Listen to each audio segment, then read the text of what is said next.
The air in the briefing room was thick with the smell of stale coffee and the hum of a flickering fluorescent light that seemed to pulse in time with the growing tension. It was a sterile, windowless box, the kind of place where life and death decisions were made with cold detachment. But today, the atmosphere was anything but cold. It was boiling. Lieutenant Ryan Miller, a man whose reputation for precision was matched only by his legendary temper, slammed his fist onto the metal table with a force that made the maps and mission folders jump. The sound echoed like a gunshot in the cramped space, and for a moment, the only other sound was the heavy, ragged breathing of a man pushed to his limit. His face was a mask of pure, unadulterated rage, the veins in his neck bulging like coiled snakes as he turned his fury toward the woman standing across from him. "Over my dead body does a woman set foot on my mission," Miller roared, his voice cracking with the sheer volume of his outburst. He didn't just speak the words, he spat them, jabbing his finger toward Maya Carter like he was aiming a loaded weapon at her chest. The entire room fell into a suffocating silence. The other SEALs, men who had faced down terrorists and stared into the abyss of war without blinking, suddenly found their boots very interesting. They knew Miller, and they knew that when he was in this state, there was no reasoning with him. He stepped forward, his massive frame towering over Maya, trying to use his physical presence to diminish her, to make her feel as small as he believed she was. His eyes burned with a deep, personal contempt as he leaned into her space, his shadow swallowing her whole. "You think you belong here?" He sneered, the words dripping with a venom that felt like it should leave marks on her skin. "You're nothing but a dog walker playing soldier, Carter. This isn't some training exercise in the woods where you get to go home and take a shower when you're tired. This is the real world. When the bullets start flying and men are bleeding out in the sand, you'll be the first one crying for rescue. You'll be the anchor that drags this entire team to the bottom." Before Maya could even draw breath to respond, Miller reached out and grabbed her gear. The specialized harness, the med kits, the tactical vest she had meticulously prepared, and hurled it across the room. It hit the far wall with a heavy thud and a jangle of metal, spilling across the floor in a disorganized heap. "You're going to get my team killed," he snarled, his face inches from hers now. "And I will make damn sure that when the brass starts asking questions, everyone knows it was your fault. I'll make sure your name is synonymous with failure." Maya stood motionless. She didn't flinch, didn't recoil, and didn't offer him the satisfaction of seeing her eyes well up. She was a statue of iron and resolve. Beside her Rex, a Belgian Malinois with a coat the color of toasted mahogany and eyes that held an ancient, predatory intelligence, let out a low, guttural growl. It wasn't a bark. It was a warning, a vibration that started deep in his chest and seemed to rattle the very floorboards. Rex sensed the threat, his ears pinned back, his body coiled like a spring. He was waiting for the word, the single command that would turn him from a companion into a weapon. Miller heard the growl and looked down, a cruel smirk twisting his lips. He wasn't intimidated. He was amused that she needed a beast to protect her. Venom dripped from his next words as he looked back up at Maya. "Mark my words, sweetheart. You'll never make it back alive. The desert has a way of filtering out the weak, and you are the weakest link I've ever seen." He stepped even closer then, so close that Maya could smell the bitter scent of high-octane coffee and the metallic tang of aggression on his breath. He lowered his voice, making it a conspiratorial whisper that felt far more dangerous than his shouting. "Listen, sweetheart," he said, his voice dripping with a condescension that was meant to strip her of her rank and her dignity. "Out there in the dark, people die. Real operators, men who have given their lives to the craft of war, not support staff playing dress-up for a diversity quota. You're a liability, a walking target, and I don't carry dead weight. I don't care who signed your orders. To me, you don't exist." Maya's fingers twitched at her sides, a microscopic movement that betrayed the storm raging beneath her calm exterior. She wanted to strike back, not with words, but with the skills she had spent years honing. She wanted to show him the scars on her shoulders from the pack straps, the calluses on her hands, the memory of every mile she had run while men like him told her she couldn't. But she stayed her hand. Rex let out another rumble, slightly louder this time, his lip curling just enough to flash a hint of white fang. Miller chuckled, a dry, rasping sound. "Yeah, that's what I thought," he said, backing off just an inch but keeping his gaze locked on hers. "Keep your mud in line and maybe, just maybe, you won't get us all killed in the first 10 minutes. He looked around the room at his men, looking for validation. Some looked away, uncomfortable with the sheer cruelty of the display, but others offered him a tight, nervous grin, the brotherhood of the unit closing ranks against the outsider. Every SEAL in that room had seen Miller tear into people before, but this felt different. This wasn't about performance or discipline. This was meaner. This was personal. It was as if Miller saw in Meyer everything he feared about the changing world, and he was determined to crush it under his heel. Maya finally spoke. Her voice wasn't loud and it wasn't tremulous. It was steady, almost soft, carrying a weight of conviction that seemed to momentarily catch Miller off guard. "I'm here to do my job, Lieutenant, just like you. I'm here because I'm the best person for this mission. My dog and I provide a capability your team lacks. You don't have to like me, but you will respect the mission." Miller laughed, a sharp, bitter sound that cut through her statement like a jagged blade. Your job is to stay out of the way and let the real soldiers handle business. You're a guest on this ride, Carter. Don't forget it." He turned his back on her then, a deliberate and total dismissal that was louder than any insult he could have hurled. He began pacing in front of the map again, acting as if she had already been erased from the room. The other men shuffled their feet. Hernandez, a younger SEAL with a quick smile and a reputation for being the heart of the team, looked at Maya for a second too long, his expression a mix of pity and admiration for her restraint. But he said nothing. In a unit like this, the CO's word was law, and Miller was a god in his own kingdom. Maya didn't move. She didn't go to pick up her gear. She just stood there with Rex, a silent sentinel, waiting for the actual work to begin. But something in her eyes, a flicker of something calculating and cold that Miller had missed in his blind arrogance, suggested she was already 3 steps ahead of him. She wasn't just preparing for the mission. She was preparing for the man. The briefing began in earnest, the lights dimming as a projector hummed to life, casting a ghostly blue glow over the room. The mission was a surgical strike in hostile territory, a deep penetration op into a region controlled by a splinter cell of well-armed insurgents. The target was a high-value asset, a man responsible for a string of roadside bombings that had claimed the lives of a dozen coalition soldiers. Extraction was set for 72 hours after insertion. "Standard op," Miller muttered, his voice returning to a professional growl. "In and out. No complications."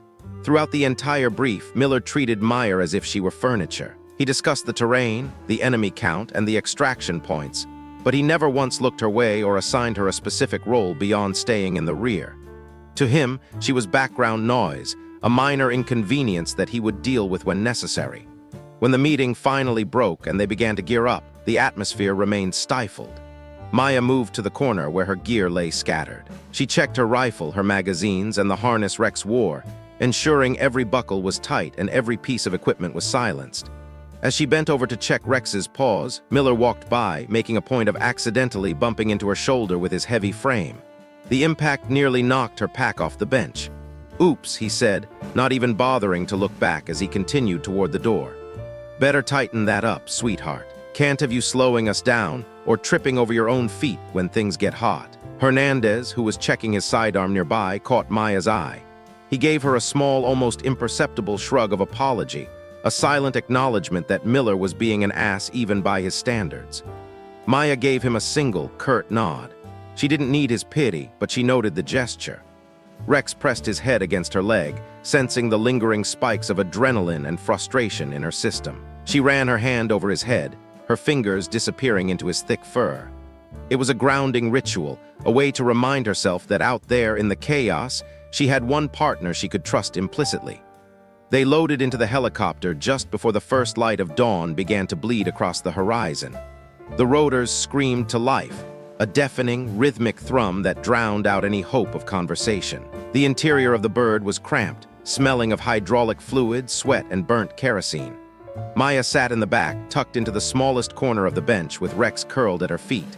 Miller and the rest of his team sat up front, leaning in close to one another, laughing and shouting over the noise about things she couldn't hear. They were a unit, a closed loop, and she was the extraneous data point. Maya didn't care about the exclusion. She had been underestimated her entire life.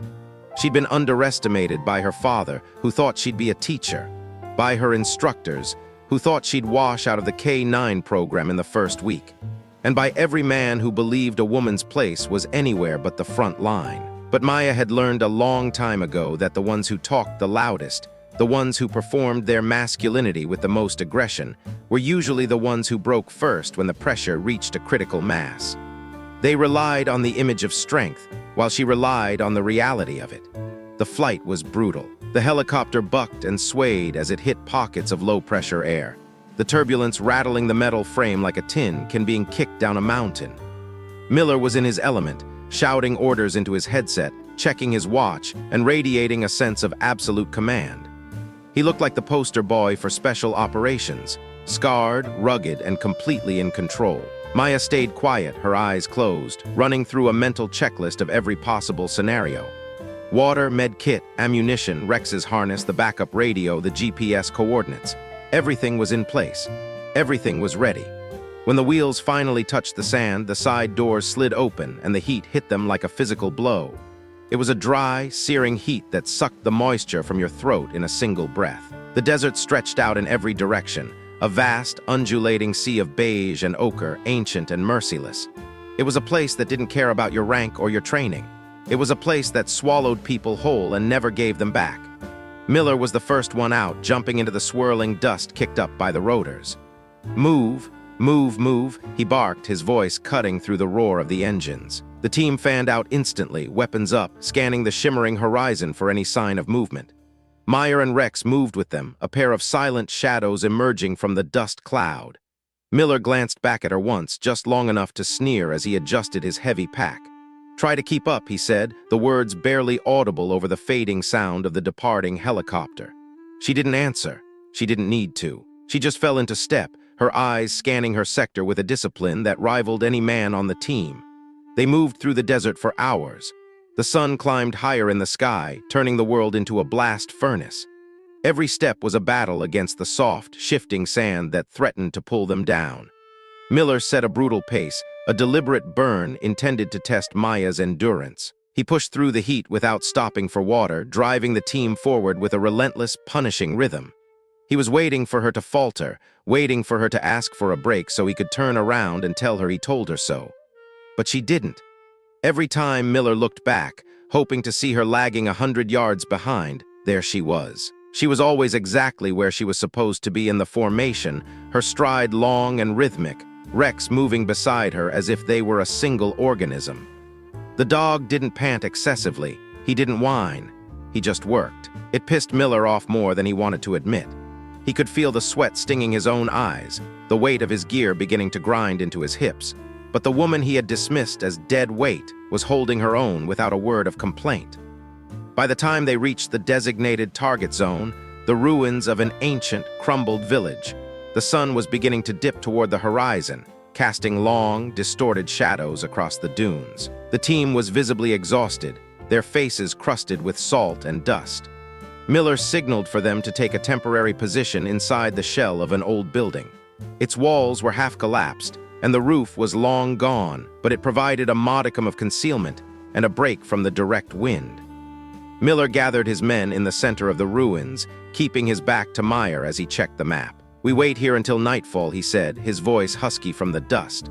"Then we move on the target compound, 2 clicks north. We hit them hard, grab the asset, and get to the extraction point before the sun comes up." He didn't even look at Maya when he spoke. As far as he was concerned, she was still just a piece of equipment they were hauling along. Hernandez, however, moved toward her. He pulled a canteen from his belt and offered it to her. "You good?" he asked quietly, his voice lacking the edge of his commander's. "I'm fine," Maya said, taking a short, disciplined sip before handing it back. Rex curled up at her feet, his eyes still roaming the perimeter even as his body rested. Hernandez glanced over at Miller, then back to her. "He's always like this on ops," he muttered, leaning against a crumbling mud brick wall. "High-strung. He thinks if he's not being a hard ass, things will fall apart. Don't take it personal." Meyer offered a faint, tired smile. "I never do," she said. "I've dealt with his type before. They usually have the most to prove." Night fell with a suddenness that was jarring. In the desert, there is no twilight. One moment the sky is a bruised purple and orange, and the next it is a deep, impenetrable black. The stars came out in force, millions of them scattered across the sky like broken glass on a velvet cloth. The temperature plummeted, the searing heat replaced by a biting chill that seeped through their uniforms. Miller gave the signal, a simple hand gesture, and they moved out. The target compound was a cluster of low buildings surrounded by a high perimeter wall. Intelligence had described it as a soft target, lightly guarded by a handful of local insurgents. It was supposed to be an easy in, easy out. But as they approached the final ridge, a heavy, sinking feeling began to settle in Maya's gut. The air felt wrong. It was too quiet, not even the sound of a distant goat or the wind whistling through the rocks. Rex felt it too. He stopped, his body tensing, a low vibration starting in his throat. Maya signaled to Miller, pointing to the dog and then to the compound. Miller looked at her, then at the dog, and rolled his eyes. He waved her off, motioning for the team to continue their approach. He wasn't going to let a mutt dictate his tactical decisions. They were halfway across the open expanse between the ridge and the wall when the world exploded. The first shot was a high-caliber crack that echoed off the surrounding hills. It was followed instantly by a rhythmic, heavy thumping of a machine gun. Miller hit the ground hard, his voice screaming into the comms. Contact, contact, front and left. Bullets tore through the air with a terrifying, whip-cracking sound, kicking up plumes of sand and ricocheting off the rocks with a high-pitched zing. The team scattered, diving for whatever meager cover they could find. The ambush was perfectly executed. The insurgents hadn't been sleeping, they had been waiting. They had the high ground on three sides, and they were pouring a devastating volume of fire into the killing floor. Maya dropped low, pulling Rex down with her behind a small outcropping of rock. Her heart slammed against her ribs like a trapped bird, but her hands stayed steady as she checked her rifle. Miller was screaming orders, trying to coordinate a counter-fire, but it was chaos. The darkness was illuminated by the strobing flashes of muzzles and the arcing tracers that looked like angry red hornets. One of the SEALs went down with a guttural cry. Lopez! Hernandez shouted, crawling through the dirt toward his teammate. Lopez was clutching his stomach, his body curling into a fetal position as blood began to soak through his tactical vest. He was screaming, a high, thin sound that cut through the thunder of the gunfire. Hernandez dragged him behind a boulder, his hands slick with blood as he tried to find the wound. "We need to fall back," someone yelled over the radio. "We're pinned."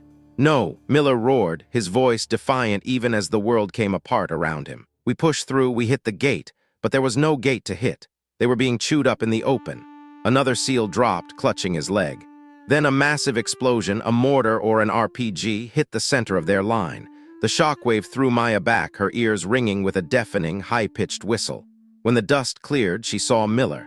He had been caught in the fringe of the blast. He was on the ground, his leg twisted at an impossible angle, bone visible through his shredded trousers. He tried to stand, his face a mask of agony, but his knee simply buckled, and he fell back into the sand with a cry that was more of a sob. Hernandez was hit next. A round caught him in the shoulder, spinning him around, and another followed into his chest.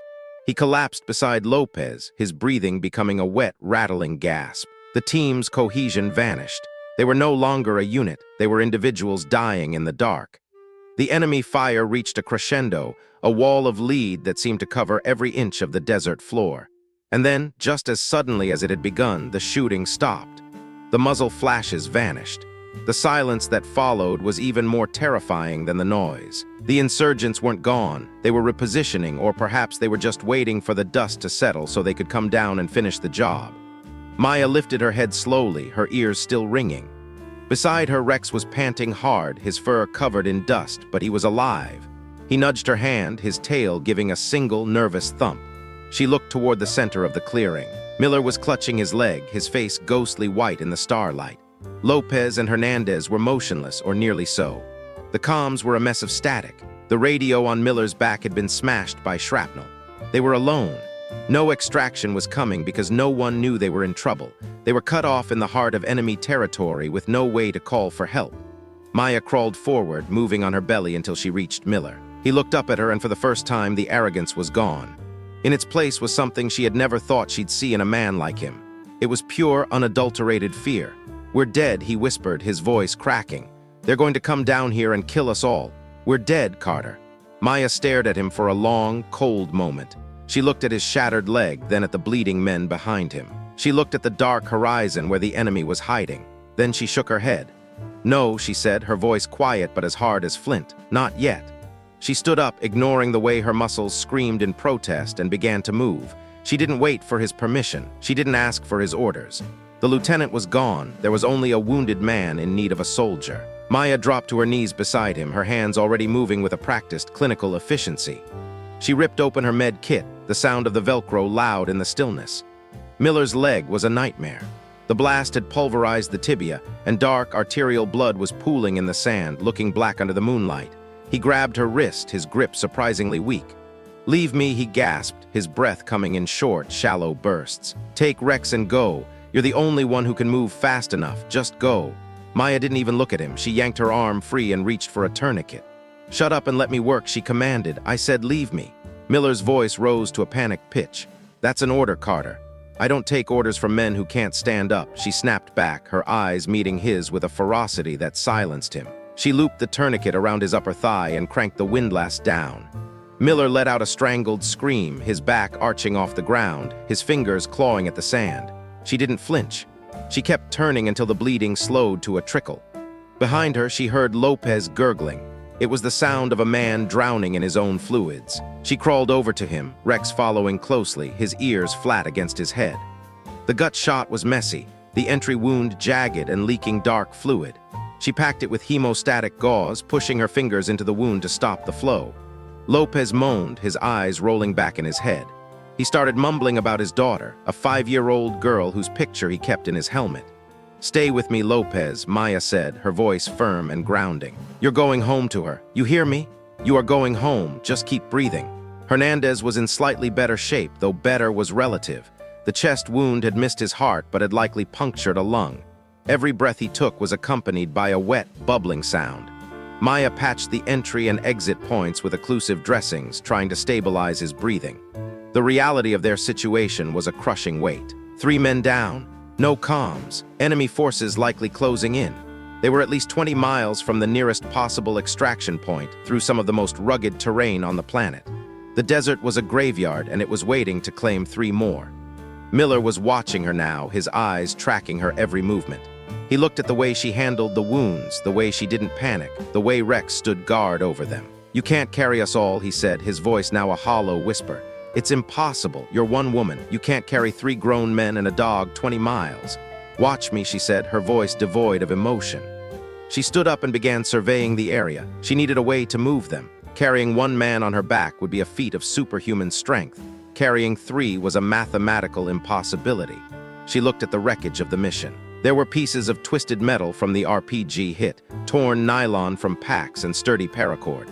Her mind began to race, clicking through survival protocols and improvised engineering. "What are you doing?" Miller asked, his brow furrowed in confusion as he watched her gather scraps of debris. "I'm making a sled," she said, her hands moving with a frantic, purposeful energy. "A sled?" Miller's voice was flat with disbelief. "You're going to drag us across the desert on a sled? Carter, that's insane. The sand will eat the friction. You'll be dead within 2 miles. You got a better idea?" she asked, not stopping her work. He didn't answer. He couldn't. He lay there, reduced to a spectator in his own survival. Maya worked like a woman possessed. She used the frame of a discarded pack and pieces of a shattered door from the ruins to create a base. She reinforced it with paracord, weaving a lattice that could support the weight of 2 men. It was a crude, ugly thing, but it was sturdy. She tested the harness, looping it over her shoulders and pulling. The sled groaned but slid across the sand. "Lopez and Hernandez go on the sled," Maya said, her breath coming in heavy heaves. "Miller, you're on my back." Miller stared at her, his mouth hanging open. "I'm 6'2" and 200 pounds, he said. "With gear, I'm 250. I know what you weigh, Carter. You're barely 130 soaking wet. You'll break. Your spine will literally snap before we make it a mile." She turned to face him, the moonlight catching the sweat on her forehead and the blood on her hands. She looked at him with a gaze so cold and so determined that it seemed to physically push him back. "I spent my whole life carrying the weight of people like you," she said. "People who told me I wasn't strong enough, wasn't fast enough, wasn't smart enough. You're just more of the same, Miller. You're just a different kind of weight." She didn't wait for him to argue. She bent down and hauled Hernandez onto the makeshift sled first. The man screamed, a jagged, raw sound that echoed into the night, but she didn't stop. She moved Lopez next, his body limp and heavy. She strapped them down with whatever cord she had left, ensuring they wouldn't slide off when the terrain got rough. Then came the hardest part. She knelt in front of Miller, offering her back. "Get on," she commanded. Miller looked at her, his pride warring with the cold reality of his impending death. He looked at the dark horizon where he knew the insurgents were even now preparing to hunt them down. He looked at Maya's narrow shoulders. He reached out, his hands trembling, and locked his arms around her neck. Maya took a deep breath, filling her lungs with the cold desert air. She planted her feet, felt the sand shift beneath her boots, and strained. Her muscles screamed, her joints popped with a sound like dry wood snapping. For a second, the world went gray at the edges, the sheer physical toll threatening to black her out. But she didn't fall. Slowly, agonizingly, she rose. She stood there for a moment, the weight of Miller on her back and the drag of the sled behind her, her body bent nearly double under the load. Rex stepped up beside her, his shoulder pressing against her leg, offering whatever stability he could. Maya took the first step, then the second. The sled hissed against the sand, a low, rhythmic sound that would become the soundtrack to their survival. Behind them, the ruins of the village faded into the darkness. Ahead lay 20 miles of hell. Miller was silent now. He could feel the tremors in Maya's legs, the way her breath came in ragged, desperate gulps. He could feel the iron strength in her arms as she held him. He looked down at the woman he had called a dog walker and dead weight. And for the first time in his life, Ryan Miller felt something he had never felt before: shame. But Maya wasn't looking for his shame, and she wasn't looking for his apology. She was just looking at the horizon, one agonizing step at a time. The silence that followed the immediate chaos of the crash was a heavy, suffocating thing, broken only by the ragged, whistling breath of the wounded. Maya's hands were steady, though they were coated in a fine layer of grit and cooling blood. She worked with a mechanical, detached precision, her mind a fortress against the encroaching panic that threatened to breach her walls. She used the last of their clean fabric, tearing it into long, narrow strips that hissed as the weave gave way.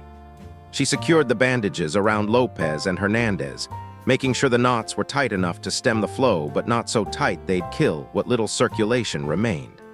She checked the improvised sled one last time, ensuring the men wouldn't slide off into the unforgiving dunes the moment they hit a slope. Miller watched her from his slumped position, his eyes glassy with pain and something else, something that looked remarkably like the first hairline fracture in a wall of arrogance. The silence between them stretched, taut as a wire, until it finally snapped. "I'm sorry," he said. The words were quiet, barely more than a rasp against the dry air, but they carried the weight of a confession. "For everything I said," he continued, his voice wavering, "for how I treated you. I was wrong." Maya didn't look up. Her fingers were busy tucking a loose end of fabric into a makeshift harness. Her face was a mask of cold determination, illuminated only by the faint silver ghost of a moon. "Save it," she replied, her voice flat and devoid of the comfort he was clearly seeking. "You can apologize when we're home. Right now, your guilt is just extra weight I don't have time to carry." She moved to the front of the sled, her boots crunching on the crystalline sand. Rex was already there, his head low, his muscles quivering with a mixture of exhaustion and readiness. He was a creature of pure, unadulterated loyalty, and as Maya attached his harness, he leaned his weight into her leg, a brief, grounding contact. She looked up at the sky, ignoring the vast, terrifying emptiness of the desert. She searched for the familiar patterns she had memorized until they were etched into her retinas. There, the North Star, a cold, unblinking eye in the darkness. They needed to go north. The military had drilled them on land navigation until it was a reflex, a biological compass. They had taught her how to survive, how to fight, and how to endure. But as she looked at the two dying men on the sled and the broken man at her side, she realized that no amount of training could truly prepare a person for the soul-crushing reality of a forced march through hell. "Ready?" she asked Rex. The dog didn't hesitate.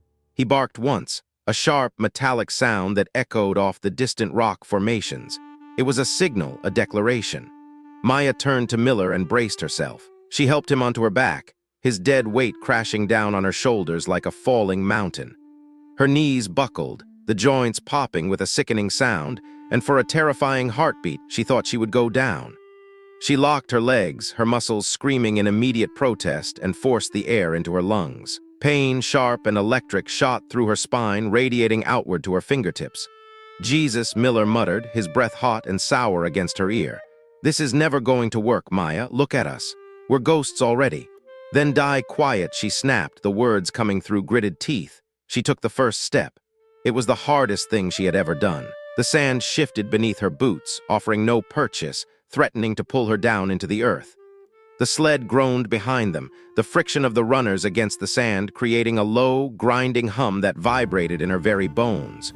Rex dug his claws in, his tail low, his entire body straining against the harness.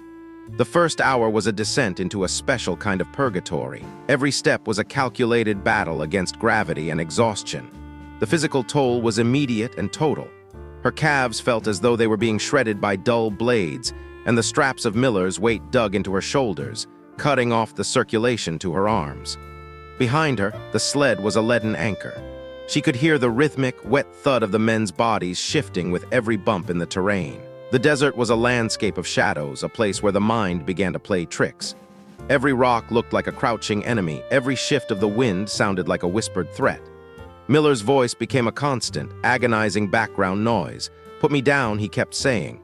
His voice was getting weaker, more delirious. "Just put me down, Maya, save yourself, you can't make it like this." She didn't answer, she couldn't. Every scrap of energy she possessed was funneled into the simple, repetitive motion of placing one foot in front of the other. Left, right, breathe. Left, right, breathe. She became a machine, a thing of sinew and stubbornness. 2 hours in, the environment claimed its first physical toll. Her left foot landed on a loose, jagged stone hidden beneath a thin layer of silt. Her ankle rolled outward with a sickening, audible pop. A flare of white-hot agony exploded up her leg, so intense it blinded her for a second. She stumbled, her world tilting precariously. Miller groaned as he was jostled, his grip tightening instinctively around her neck, nearly choking her. She caught herself, sinking to one knee, the breath leaving her lungs in a ragged gasp. The pain in her ankle was a pulsing, rhythmic drumming that synchronized with her heartbeat. "Your ankle," Miller whispered, his voice trembling. "I heard it. You just broke your ankle." "Sprained," she lied, the words tasting like copper in her mouth. She forced herself back up, the effort drawing a guttural growl from deep in her chest. "Maya, stop. This is insane. You can't walk on that. You're going to ruin yourself for nothing." "I can and I will," she hissed. "Now shut up and conserve your energy. If you speak again, I'm leaving you for the vultures." She knew she was being harsh, but kindness was a luxury they couldn't afford. Kindness was soft, and softness died out here. Behind them, a new sound joined the chorus of the night, a high-pitched, warbling scream. It was Lopez. The morphine had worn off, and the reality of his mangled leg was catching up to him. He was delirious, his voice cracking as he called out for his mother, for his wife, for a god that seemed very far away. Maya knew what that scream meant. It meant the infection was already taking hold, a silent, microscopic army marching through his bloodstream.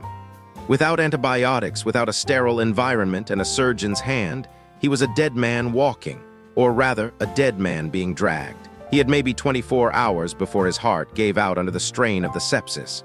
Hernandez was worse in a different way. He was silent.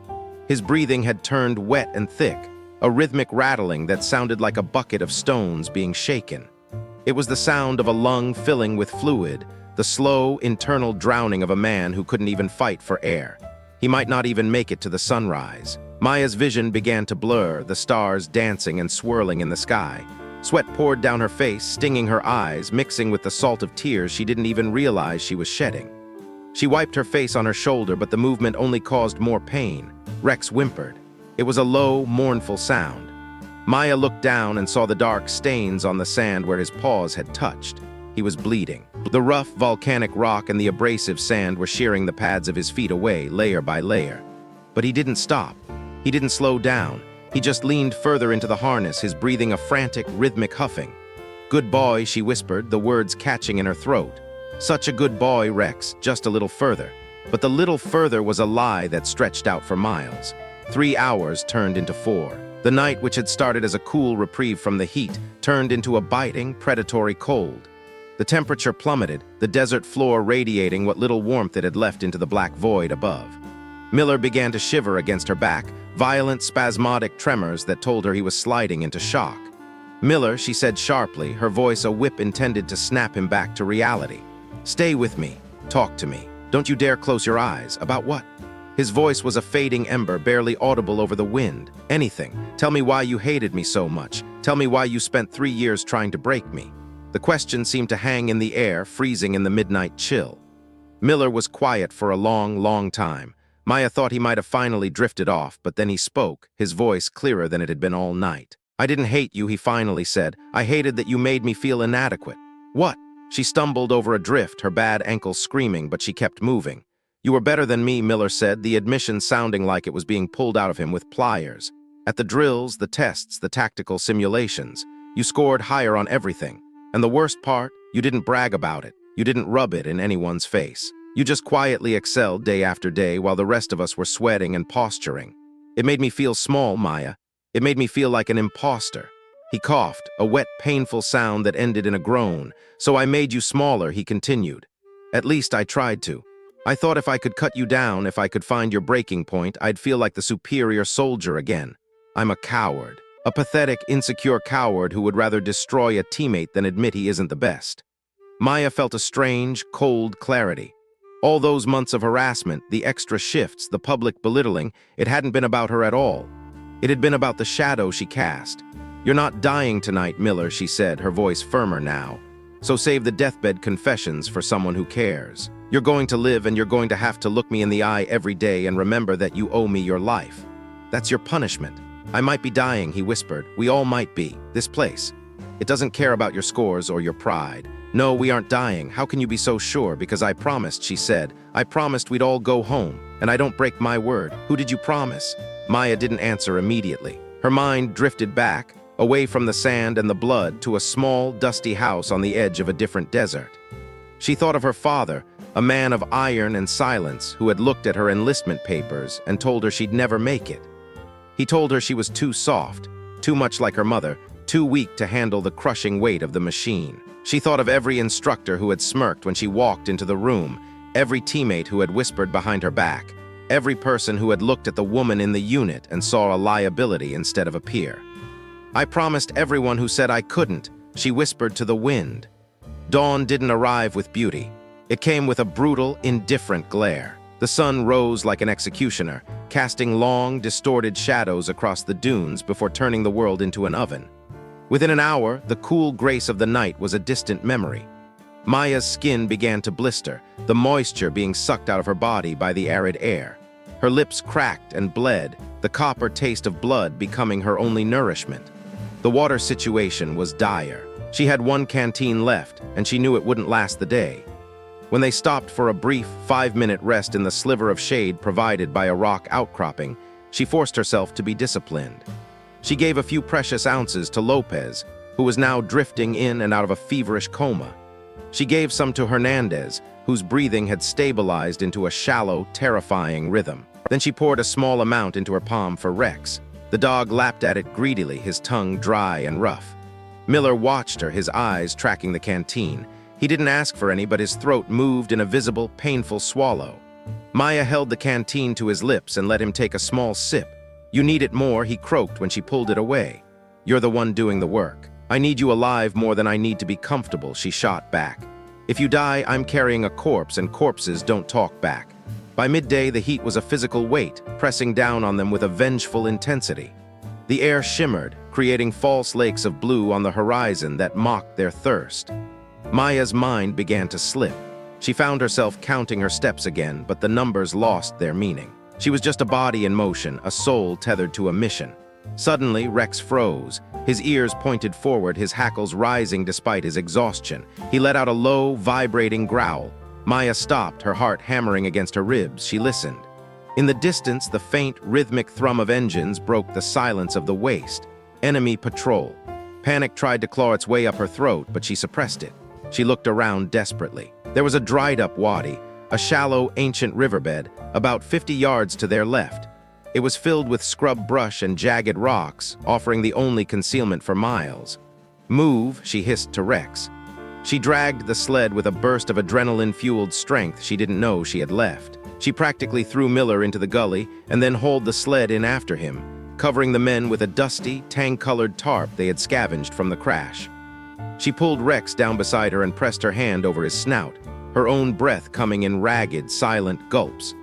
The trucks rumbled past, so close she could smell the diesel exhaust and the scent of unwashed bodies. She could hear the soldiers laughing, their voices alien and terrifying in the stillness.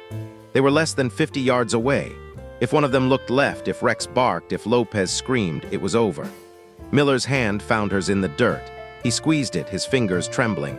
Maya squeezed back, her knuckles white. It was a moment of pure, shared terror, a bond forged in the shadow of death. They lay there for what felt like hours, even after the sound of the engines had faded into the heat haze. Maya didn't move. She knew the desert. She knew that patrols often traveled in staggered lines.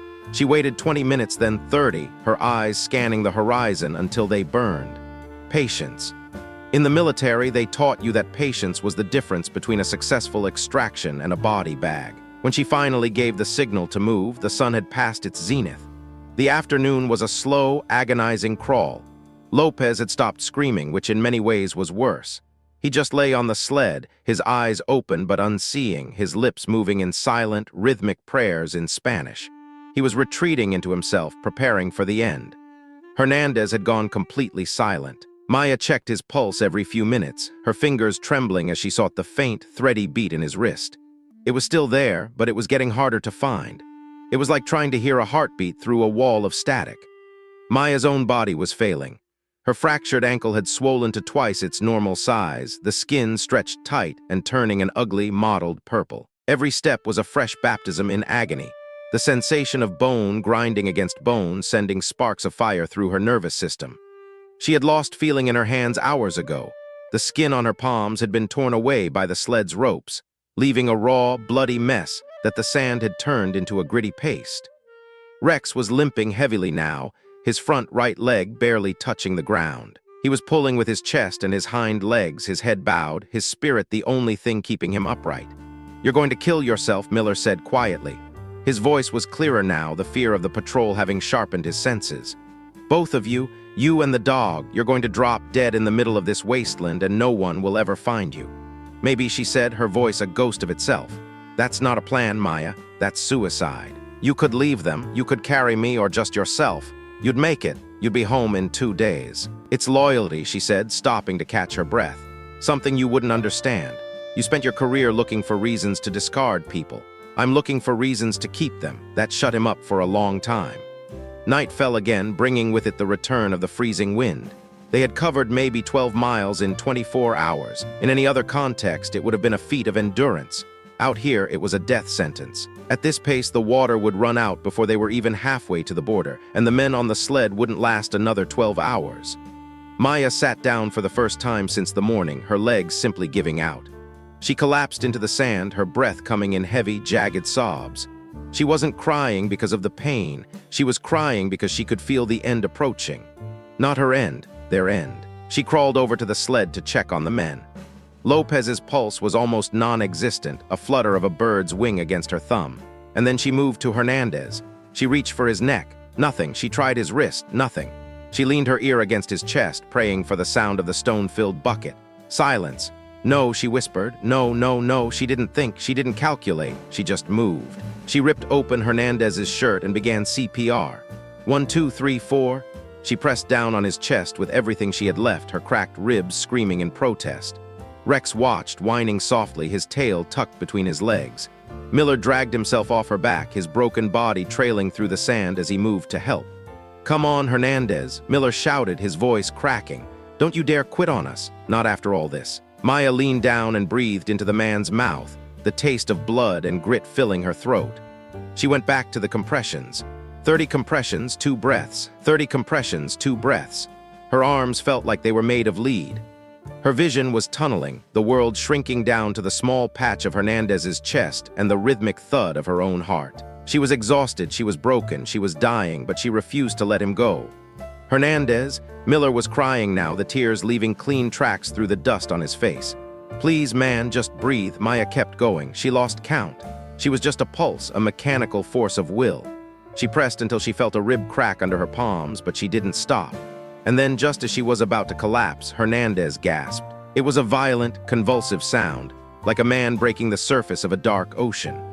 His eyes flew open, wide and terrified, and he sucked in a lungful of air with a desperate, wheezing sound.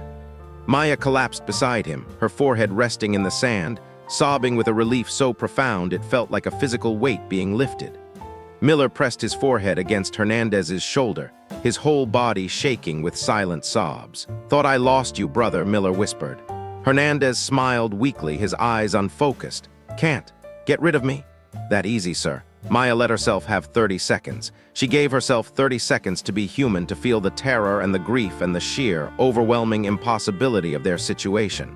Then she wiped her face, gritted her teeth, and forced herself back to her feet. "We keep moving," she said. Miller looked at her then, and for the first time, he didn't look at her as a rival or a subordinate or even a teammate. He looked at her like she was a ghost, a spirit of the desert, something that had transcended the limitations of flesh and blood. "How?" he asked simply. "How are you still standing?" "Because stopping means dying," she said, her voice like iron, "and I don't know how to quit. I was never taught that." She loaded Miller back onto her shoulders, the weight feeling even heavier than before. She checked the sled, ensured Hernandez was stable, and then she turned back to the north. Behind them, in a climate-controlled room 1,000 miles away, the base had already declared them killed in action. The paperwork was being processed. Condolence letters were being drafted. The mission was being filed away as a total loss, a tragic footnote in a forgotten conflict. But Maya didn't know that. And even if she had, it wouldn't have changed a damn thing. She just kept walking. By the third hour of the second night, Maya's body had entered a state of sensory blackout. The pain hadn't vanished. It had simply become so constant that her brain stopped flagging it as an emergency. It was the new baseline. She felt distant, like she was watching her own body from a great height, observing a lone figure dragging 3 dying men through the mouth of hell. Miller had stopped talking again. His breathing was shallow and irregular against her neck. "Miller," she said, her voice a raw, sandpaper rasp, "you still with me?" There was a long silence, long enough for fear to start its slow crawl back into her mind. Then a faint groan. "Yeah, still here, talk to me, keep talking. If you go quiet, I'll think you're dead and I'll start looking for a place to bury you." He let out a weak, rattling laugh. "About what?" "I don't care. Tell me about home. Tell me what you're going to do when we get back." He was quiet for a moment, the only sound the rhythmic crunch of sand. "I've got a son," he finally said. "Dylan, he's 8. Haven't seen him in 6 months." He paused, his voice breaking on the next breath. "He thinks I'm a hero, Maya. He thinks I'm out here saving the world. He doesn't know his dad is a piece of garbage who treats people like dirt just so he can feel like a big man." "You're going to see him again," Maya said, her voice steady despite the agony in her legs. "You're going to go home and you're going to be the man he thinks you are. That's the deal. How do you know? Because I'm not hauling your sorry ass across this desert just so you can die on me now. I don't do all this work for a participation trophy, Miller. I want the win." A genuine, if weak, laugh escaped him. "You're terrifying, you know that? Absolutely terrifying." "Good," she said. "Remember that." The moment was shattered by a sharp yelp. Maya stopped, her heart dropping into her stomach. It was Rex. The dog had stumbled, his front leg finally giving out. He was lying in the sand, his chest heaving, a sound coming from him that she had never heard before, a high, thin whistle of pure distress. She lowered Miller as gently as she could, her knees hitting the sand with a dull thud. She crawled to Rex, her hands shaking. When she saw his paws, she had to stifle a cry. They weren't just bleeding anymore. The pads were entirely gone, leaving raw meat and exposed bone. He had been running on pure, unadulterated willpower for the last 5 miles, driven by a loyalty that defied nature. "No," she whispered, tears finally breaking through the mask of her determination. "No, Rex, I'm so sorry, buddy." The dog licked her face, his tongue dry and sandpaper rough. His tail gave a weak, pathetic wag. Even now, in the midst of his own agony, he was trying to comfort her. He was trying to tell her he was still in the fight. Maya didn't have any medical supplies left. She took the shirt off her back, leaving herself in her thin undershirt against the biting wind, and tore it into strips. She wrapped Rex's paws as carefully as her destroyed hands would allow, cushioning the raw bone with the fabric. "We're almost there," she lied to him, her voice thick. "Just a little further, Rex, just a little further." But as she looked out at the horizon, she knew the truth. They weren't almost there. They had at least another full day of walking, maybe more. And as she looked at the sled, she saw that the situation had taken another turn for the worse. Lopez was convulsing. It wasn't a violent seizure, but a rhythmic, terrifying twitching of his limbs. Septic shock. His body was finally surrendering, his organs shutting down one by one as the infection won its war. Maya crawled over to him, her bad ankle dragging behind her like a dead weight. She tried to hold him steady, but his skin was like fire, a dry, radiant heat that burned her palms. "Lopez, stay with me," she shouted, but his eyes were rolled back in his head, showing only the whites. He seized one last time, a violent, full-body arched contraction that nearly threw him off the sled. And then he went completely still. The silence that followed was louder than any explosion. Maya pressed her fingers to his throat. Nothing. She searched for a pulse in his wrist, her heart hammering so hard she could hear it in her ears. Nothing. No, she screamed. She started the compressions again. She was a ghost, a machine, a thing of madness. 1, 2, 3, 4. She counted out loud, the numbers a prayer, a curse, a lifeline. Maya Miller's voice came from behind her, quiet and heavy with a terrible knowledge. Maya, stop, shut up, she yelled, her voice cracking. 5, 6, 7. He's gone, Maya. I said shut up. She kept pressing. She pressed until her arms felt like they were going to snap. She breathed into his mouth, but there was no response. No gasping return to life, no miracle, just the cold, indifferent silence of the desert. Maya stopped. Her hands remained pressed against Lopez's chest, feeling the heat slowly leave his body. She stayed like that for a long, long time, her head bowed, her hair matted with sweat and sand. The weight of the failure was more than she could bear. I promised, she whispered, the words lost to the wind. I promised we'd all go home. You can't save everyone, Miller said. He had crawled closer, his hand resting on the edge of the sled. You did more than anyone could have asked. You brought him this far. He didn't die alone in a wreck. He died with his brothers. Maya didn't answer. She reached out and closed Lopez's eyes, whispering a prayer she half remembered from a childhood spent in a different kind of desert. She felt a hand on her shoulder, Hernandez. He was conscious, his eyes wet with tears as he looked at his friend's body. I'm sorry, brother, Hernandez whispered. I'm so sorry. Maya stood up. Her body screamed at the movement, a chorus of agony that threatened to drown out her mind. She looked at the horizon. The first hints of the second dawn were beginning to bleed into the sky, a pale, sickly yellow. She looked at Miller. She looked at Hernandez. She looked at Rex, who had struggled back to his feet on his bandaged paws. We keep going, she said. Her voice was different now. It wasn't the voice of a soldier or a woman or a teammate. It was the voice of a force of nature. She didn't look back at Lopez. She couldn't. She just stepped into the harness, felt the familiar, crushing weight of the sled and the man, and began to walk. The sun was coming, and with it, the heat and the thirst and the possibility of death. But as the first light hit her face, Maya knew one thing for certain. She was still moving. And as long as she was moving, the story wasn't over. Maya's jaw tightened until she felt the bone might snap. The sound of the wind, a low, mournful whistle through the dunes, was the only eulogy the desert was going to offer. She stared at the cooling body of Lopez, the man who had been the heart of their unit, now reduced to a heavy weight on a makeshift sled. The finality of it was a physical blow, worse than the shrapnel, worse than the exhaustion. Beside her, Hernandez let out a ragged, choked sob, his eyes red-rimmed and hollowed out by days of terror. He looked at Maya, his expression pleading, as if she could somehow command the world to stop turning, to reverse the last hour. We keep moving, Maya said. Her voice didn't sound like her own. It was a dry rasp, the sound of sandpaper on wood. He didn't die so we could quit. Every word felt like it was tearing her throat apart, but she forced them out anyway. Leadership wasn't about being unafraid. It was about being the only one who refused to stop moving when the world fell apart. We can't just leave him here, Hernandez protested, his voice rising in a thin, desperate pitch.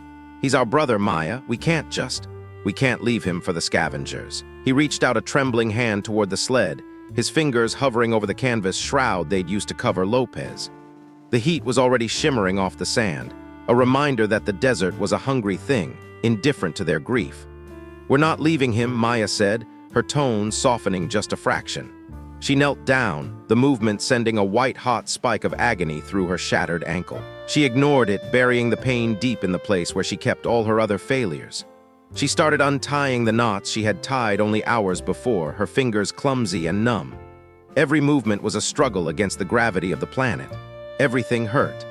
Her lungs felt like they were filled with hot ash, and her skin was a map of blisters and salt. She looked at Miller, who was propped up against a jagged rock, his shattered leg a mess of gore and makeshift bandages.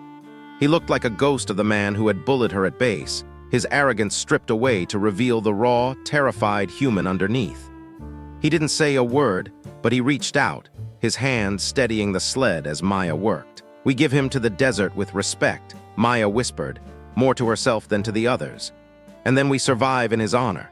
It was the only deal she could make with the universe. She and Miller worked together in a grim, silent synchronization.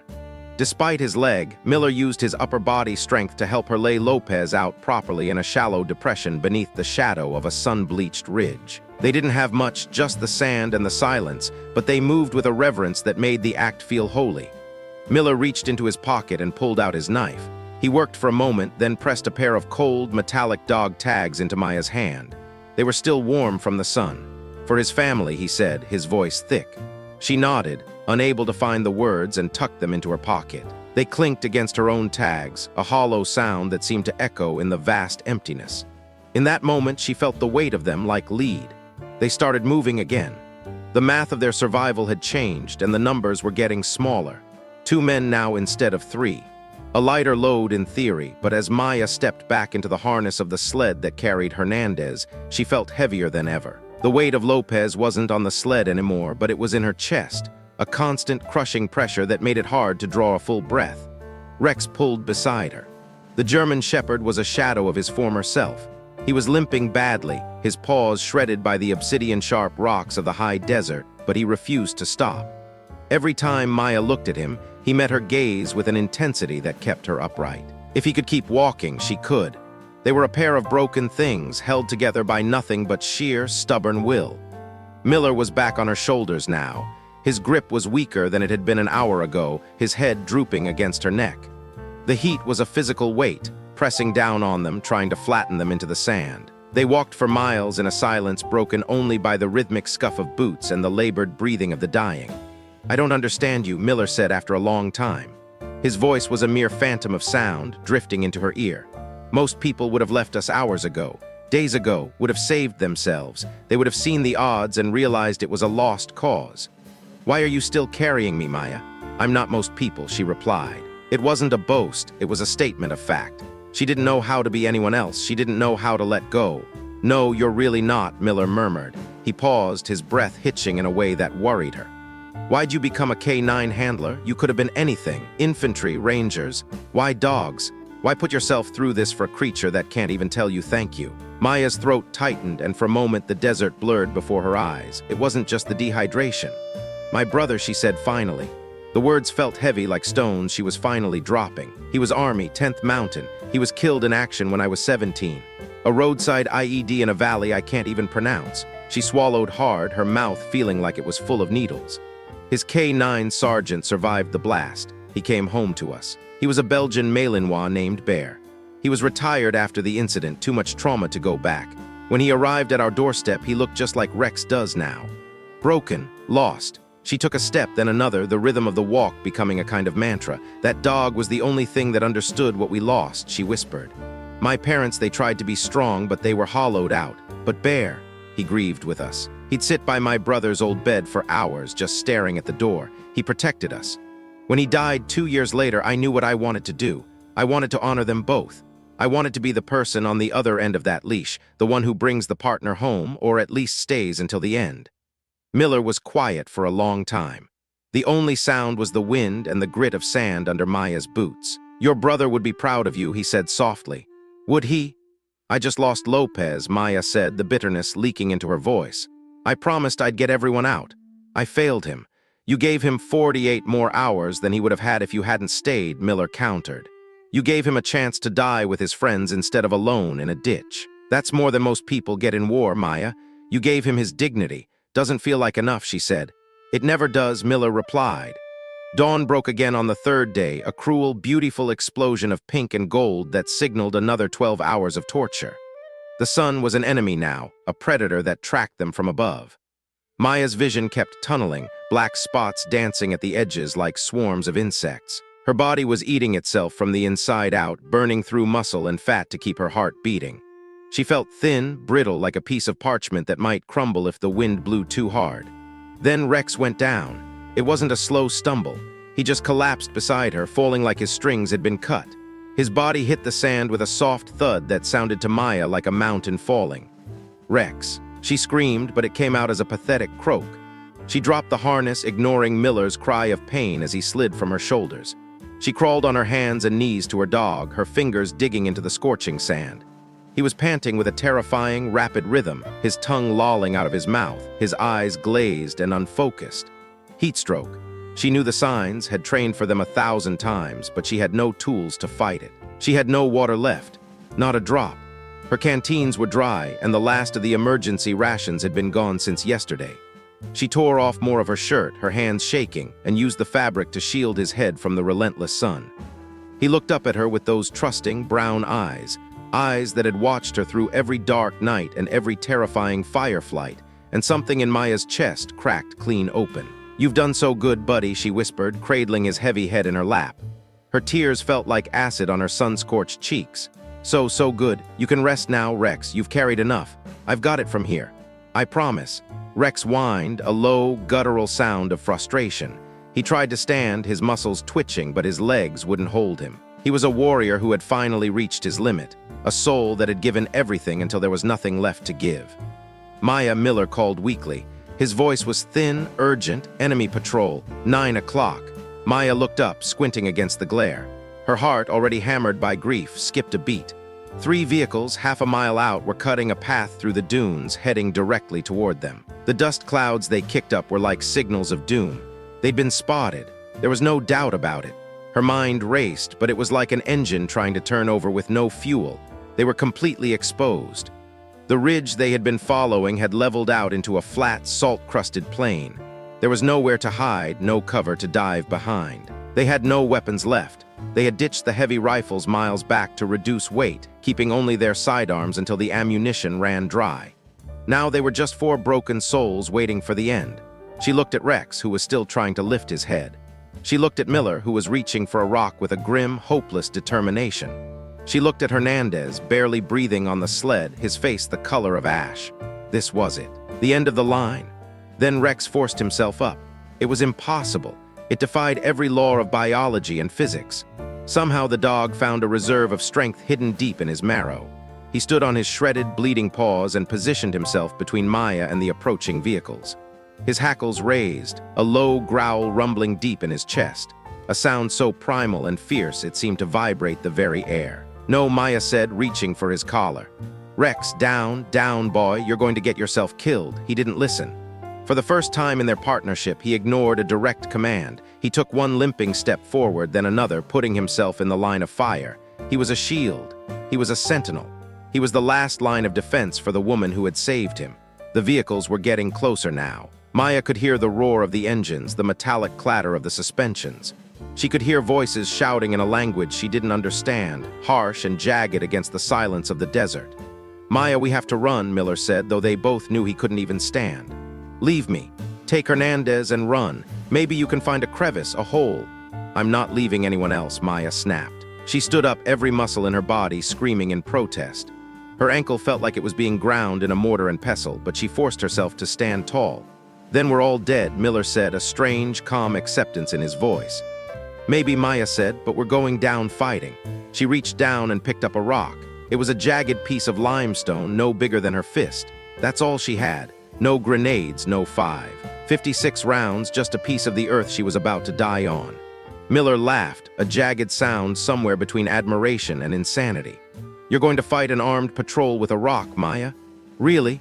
You got a better idea?" she asked, her eyes fixed on the lead vehicle. The truck skidded to a halt 50 yards out, the passenger doors swinging open before the dust had even settled. Men emerged, dark silhouettes against the blinding sun, their weapons raised and ready. Maya stepped forward, Rex a solid, growling presence at her side. She raised the rock, her hand steady, her heart calm. If this was how she died, she would die on her feet, facing the enemy, protecting her pack. Then one of the men in the lead lowered his weapon. He shouted something to the others, a sharp command that made them hesitate. He took a few steps forward, his hands empty and held away from his sides. Maya's vision was blurring too badly to see his face, the black spots now merging into a dark veil, but she heard it. A word that didn't belong in the mouth of an insurgent. "American?" the man shouted. His English was broken, heavily accented, but it was the most beautiful thing Maya had ever heard. "You American?" She couldn't find her voice. Her throat was a desert of its own. She just nodded, the movement nearly toppling her. The man came closer, his hands still up in a non-threatening gesture. As he approached, Maya could finally see him. He wasn't wearing the tactical gear of the enemy. He wore a mix of civilian clothes and old military fatigues, his face weathered by the sun and etched with a deep, weary kind of compassion. "We friendly," he said, his eyes scanning the carnage of their small group. "Militia. We fight same enemy. You need help." Maya's legs finally gave out. The adrenaline that had been propping her up evaporated in a single breath. She hit the sand hard, the rock falling from her nerveless fingers. Rex pressed against her side, his growl turning into a weak, concerned whine. The man rushed forward, calling out to his team in his native tongue.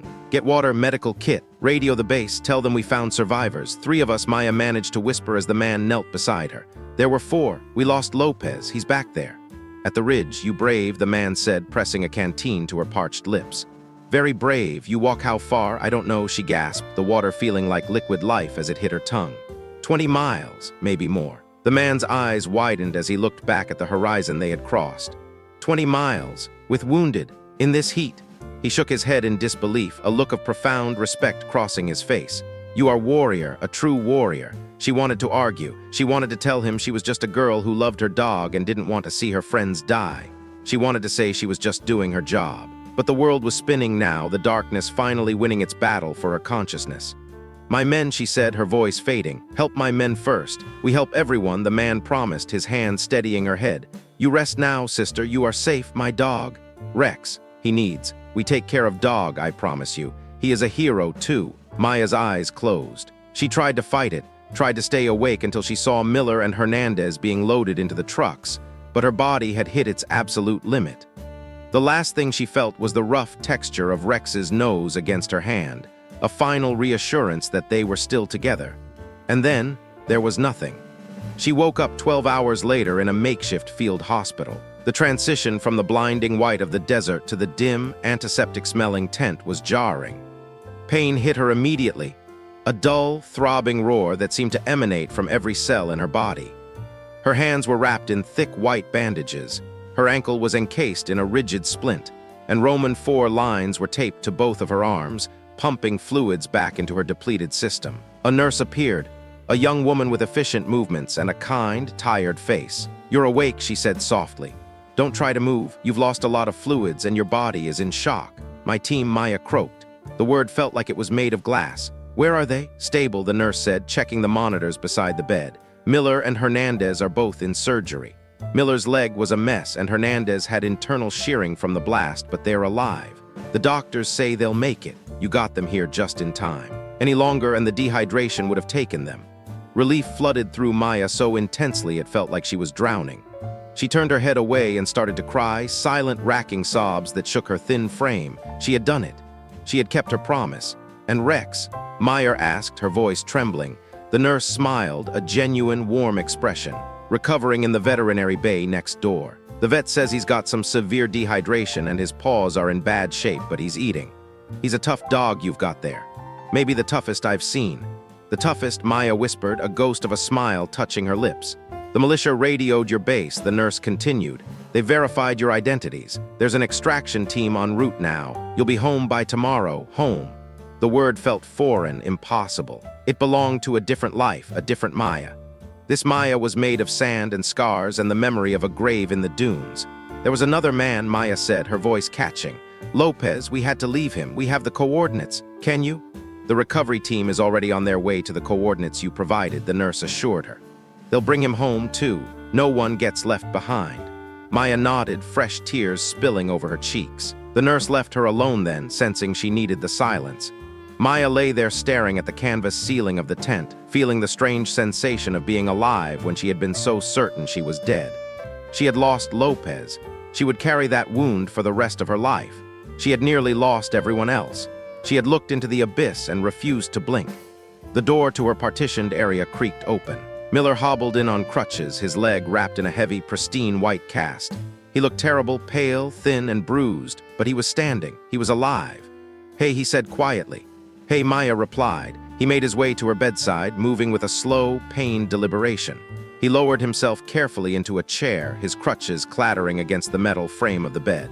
For a long moment, neither of them spoke. The air between them was different now, the old animosity burned away by the desert sun. "I talked to command," he finally said, his voice low. "I told them everything. What you did, how you carried us. How you refused to leave us even when I told you to. We saved each other," Maya said. "No." Miller shook his head firmly, his eyes meeting hers. "You saved us. I was ready to die out there, Maya. I had given up. I was just waiting for the dark. You're the only reason any of us are breathing. You're the only reason I'll get to see my son again." Maya looked away, her throat tight. "I lost Lopez, Miller. I failed him." Lopez was dead the second that bullet hit him, Miller said, his voice cracking slightly. You gave him 2 more days of life. You gave him a chance to say goodbye. You honored him by not giving up, by carrying the rest of us through hell. That matters, Maya. That means something, does it? Yeah, it does. Miller reached out, hesitated for a second, then took her bandaged hand gently in his. I'm sorry, Maya, for everything, for being a coward and a bully when we were at base, for making you feel like you didn't belong in this unit. I was insecure. I saw how good you were, how much the men respected you, and I hated that I didn't have that. You're the best soldier I've ever served with, and I'm lucky to be alive because of you. She looked at him, really looked at him. The arrogance was gone, the cruelty replaced by a raw, bleeding honesty. He wasn't the man he had been a week ago. None of them were. Apology accepted, she said. On one condition. Anything, Miller said. You go home to Dylan and you be the father he thinks you are. You don't take a single second for granted. Miller's eyes filled with tears and he squeezed her hand. I will. I swear to God, Maya, I will. He stayed with her for another hour and they talked about things they never would have shared before. They talked about the weight of command, about the fear that never really goes away, and about the impossible journey they had survived. When he finally hobbled out to return to his own bed, Maya closed her eyes and let herself feel it all. The staggering weight of the loss, but also the quiet, steady hum of victory. She had walked through the valley of the shadow of death, and she had dragged 3 men out with her. The extraction helicopter arrived at dawn the next day. Maya heard the rotors before she saw it, that familiar rhythmic thump-thump-thump that had always meant safety, home, and survival. But now it felt different. It felt like the closing of a chapter she wasn't sure she was ready to finish. A medic approached her with a transport stretcher, his face set in a professional, no-nonsense mask. Ma'am, we need to get you loaded. Your ankle is fractured in 3 places and your vitals are still shaky. I can walk, Maya said, her voice firm. Ma'am, with all due respect, you shouldn't even be standing. You've been through a traumatic event and... I walked 23 miles on this ankle, Maya interrupted, swinging her legs over the side of the bed. The pain was an old friend by now. I can walk 50 more feet to that bird. The medic looked at her like she had lost her mind, but he didn't stop her. Maybe he saw something in her eyes that told him it wasn't worth the argument. She needed this. She needed to walk onto that helicopter under her own power. She needed to prove to herself that she was still the master of her own fate. She limped out of the medical tent, the morning air cool against her skin. Miller was already being loaded, strapped down tight to a stretcher, looking exhausted but relieved.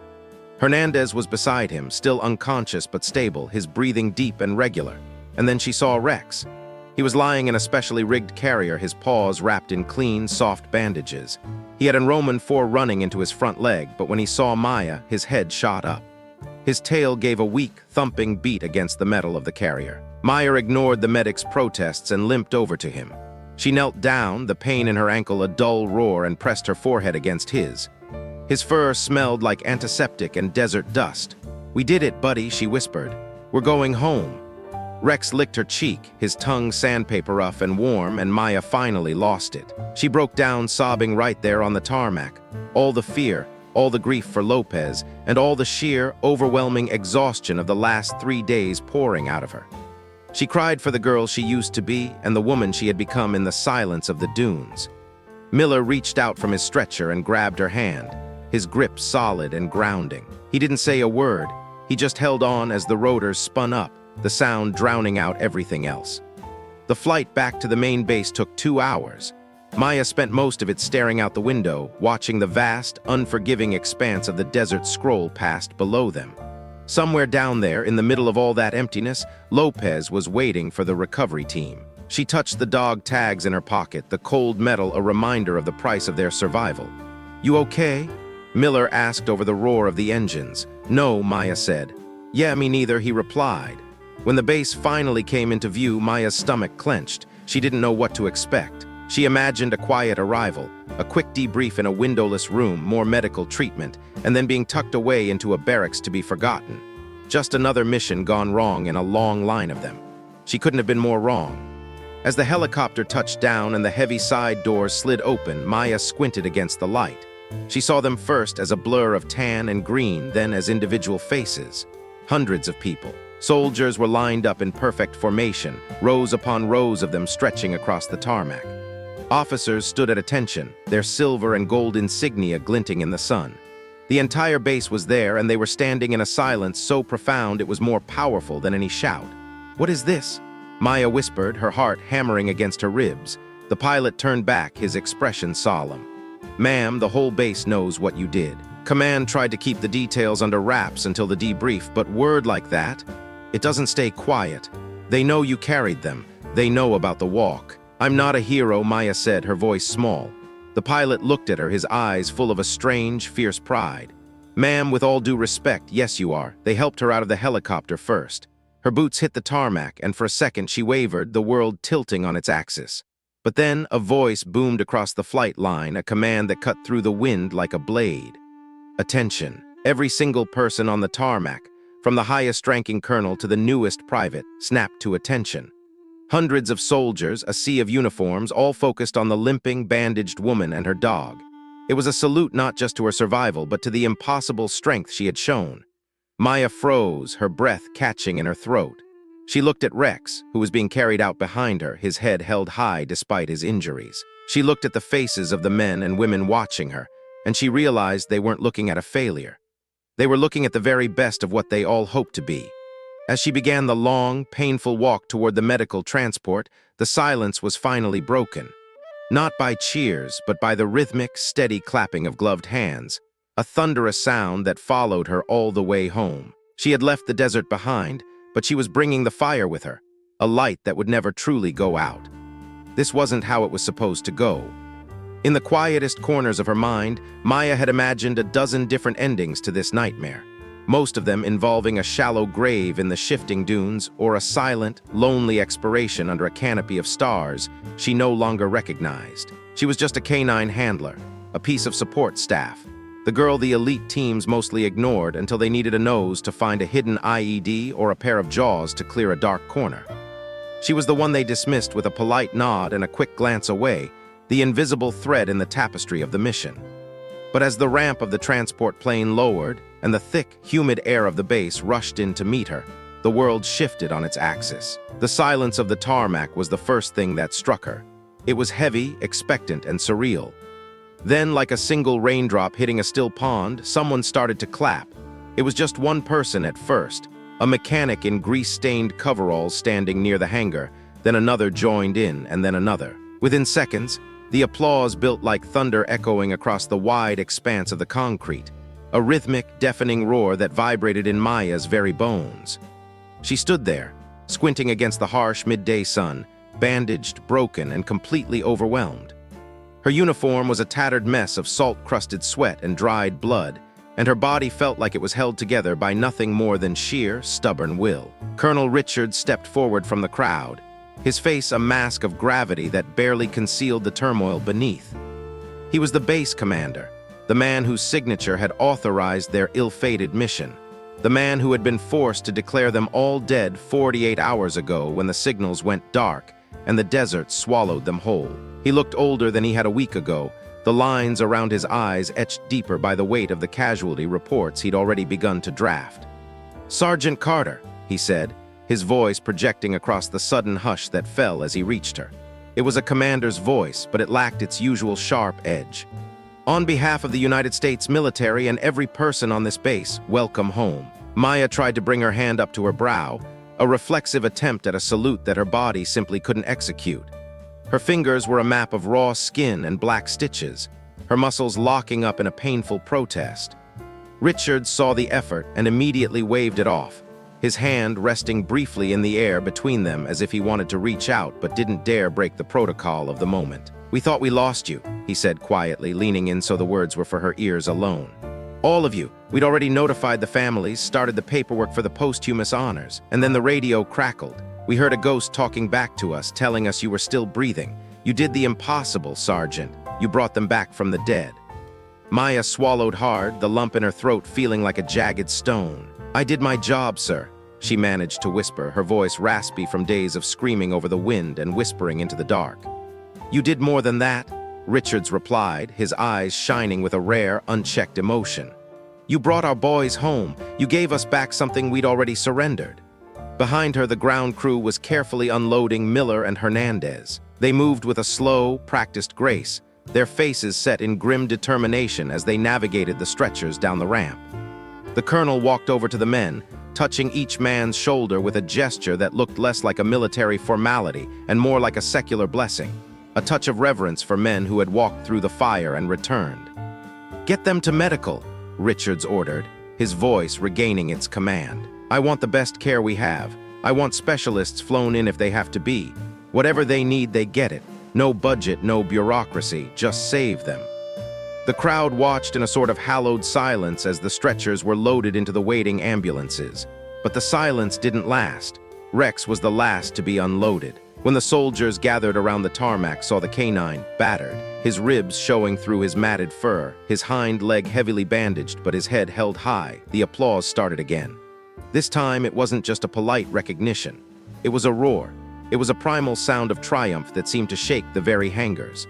"That dog's a damn hero too," someone shouted from the back of the crowd, the sentiment echoed by 100 voices. "Damn right he is," Maya called back, her voice finding a sudden, unexpected strength. She looked at Rex, and for a fleeting second the dog's ears perked up, his dark eyes finding hers amidst the chaos of the crowd. He looked exhausted, his tongue lolling out of the side of his mouth, but there was still a spark of that relentless Malinois spirit in him. The medics tried to usher Maya toward a separate ambulance, their hands gentle but firm as they tried to guide her away from the chaos. She dug her heels in, ignoring the white-hot agony that flared through her mangled ankle. "No," she barked, the old sergeant voice returning. "I'm not going anywhere until he's settled. I stay with my dog." "Sergeant, you need immediate trauma care," a medic insisted, reaching for her arm. "Then provide it in the vet unit," Maya countered, her gaze unwavering. "Because that's where I'm going." She limped alongside Rex's carrier as they wheeled him toward the veterinary wing, each step a testament to her endurance. The base felt different now. The familiar smells of jet fuel and desert dust were still there, but the atmosphere had shifted. People stepped aside as she passed, some saluting, others just staring in a kind of hushed awe. She didn't feel like a hero. She felt like a ghost walking through a world that had already moved on without her. The veterinary unit was a small, clinical building on the edge of the medical complex. The vet on duty was a young captain named Martinez, a woman who usually spent her days dealing with routine vaccinations and the occasional heat exhaustion case. When the doors swung open and Rex was wheeled in, Martinez took one look at the dog, then at the shattered woman limping behind him, and her eyes went wide. "What happened to him?" Martinez whispered, already reaching for a pair of surgical gloves. "He saved my life," Maya said, her voice cracking. "Multiple times. He carried the weight of a mission he never asked for. Now I need you to save his, please." Martinez didn't ask for mission briefing. She didn't ask for paperwork. She simply nodded, her expression shifting into one of pure professional focus. "I've got him, Sergeant. I promise you he's in the best hands. He's allergic to penicillin," Maya blurted out, the details of Rex's medical file flashing through her mind like a frantic slideshow. "He needs low-sodium Roman 4 fluids because of his kidney markers from the last deployment, and he likes his right ear scratched when he's nervous. It calms his heart rate." "I'll take care of him like he's my own," Martinez said softly, placing a hand on Maya's shoulder. "Go get yourself checked out. You're gray, Sergeant. You're going to collapse if you don't let them help you." Only when she saw the first bag of fluids hooked up to Rex's paw did Maya finally allow the medics to lead her away. The walk to the main hospital was a blur of fluorescent lights and the rhythmic squeak of rubber soles on linoleum. They stripped her of her ruined uniform, the fabric stiff with the history of the last 48 hours. They cleaned her wounds, the antiseptic stinging like 1,000 hornets, and they stitched the deep gashes in her hands where she'd gripped the sled ropes until her skin had simply given way. Every touch was a fresh agony, but Maya felt strangely detached from it all. She sat on the edge of the hospital bed, watching the needle go in and out of her skin, feeling a hollow numbness spreading through her chest. It was as if all the adrenaline that had kept her moving through the sand had finally evaporated, leaving behind nothing but cold, empty space. Around the third hour of her treatment, a man in a clean, pressed uniform entered the room. He wasn't a surgeon, he was a psychiatrist, a young guy named Dr. Chen with earnest, kind eyes and a clipboard that looked far too light for the gravity of the situation. "Sergeant Carter," he began, pulling up a plastic chair. "I'm Dr. Chen. I'm part of the post-deployment reintegration team. I'm here to talk if you need to." I don't, Maya said, her voice flat. She didn't look at him, keeping her eyes fixed on a small crack in the ceiling tile. Sergeant, you just survived a trauma that would break most people, Chen said gently, his voice practiced and soothing. You've been through a catastrophic event. It's okay to feel overwhelmed. It's okay to let some of that out. I said I don't need to talk, she repeated, finally turning her head to look him directly in the eyes. Her gaze was hard, forged in a place he would never understand. What I need is to know that my men are okay. I need to know that Miller and Hernandez are going to walk again. I need to know Rex's vitals, and I need to know that Lopez's body is being recovered with the dignity he earned. Can you tell me those things, doctor? Because if you can't, you're wasting both of our time. Dr. Chen hesitated, the clinical script in his head clearly failing him. He looked down at his notes, then sighed. Miller is out of surgery. They had to put a lot of hardware in his leg, but the surgeons are optimistic. He'll keep the limb. Hernandez is still touch and go. He lost a lot of blood, and his internal injuries are significant, but he's stable for now. Your K9 is responding well to the fluids and the wound care. Captain Martinez says he's a fighter. And yes, the recovery team found Lopez. They're bringing him home on the next transport. He'll be met with full honors. Maya felt something in her chest loosen, a tiny fraction of the pressure easing. Then I'm fine. Are you? Chen asked. Really? I have to be, she said, and there was a finality in her voice that ended the conversation. He stayed for another 20 minutes, trying to find a chink in her armor, trying to get her to describe the heat, or the fear, or the moment she realized they were being hunted. But she stonewalled him with a practiced efficiency. She'd learned a long time ago in the male-dominated world of the K9 units that showing weakness was like bleeding in a shark tank.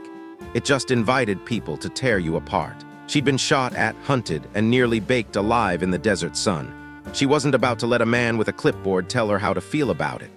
Finally, the lights in the ward dimmed and the doctors left her alone. It was around midnight when the silence of the hospital became its own kind of torture. She lay in the bed, staring at the ceiling, her body exhausted but her mind racing like a runaway train. Every time she closed her eyes, the desert came back. She saw Lopez's face, gray and slack, as he succumbed to his wounds. She saw Hernandez's eyes rolling back in his head. She saw Rex collapsing in the sand, his spirit finally breaking under the weight of the sun. A soft knock on the door pulled her back from the brink of a flashback. She sat up, her muscles screaming, and saw a woman standing in the doorway. She was in her 50s, wearing civilian clothes, a simple floral blouse and slacks that looked jarringly out of place in the sterile military environment. Her eyes were red-rimmed, her face puffy from hours of crying. "Sergeant Carter," the woman whispered. "I'm Maria Lopez, Diego's wife." Maya's throat closed up instantly.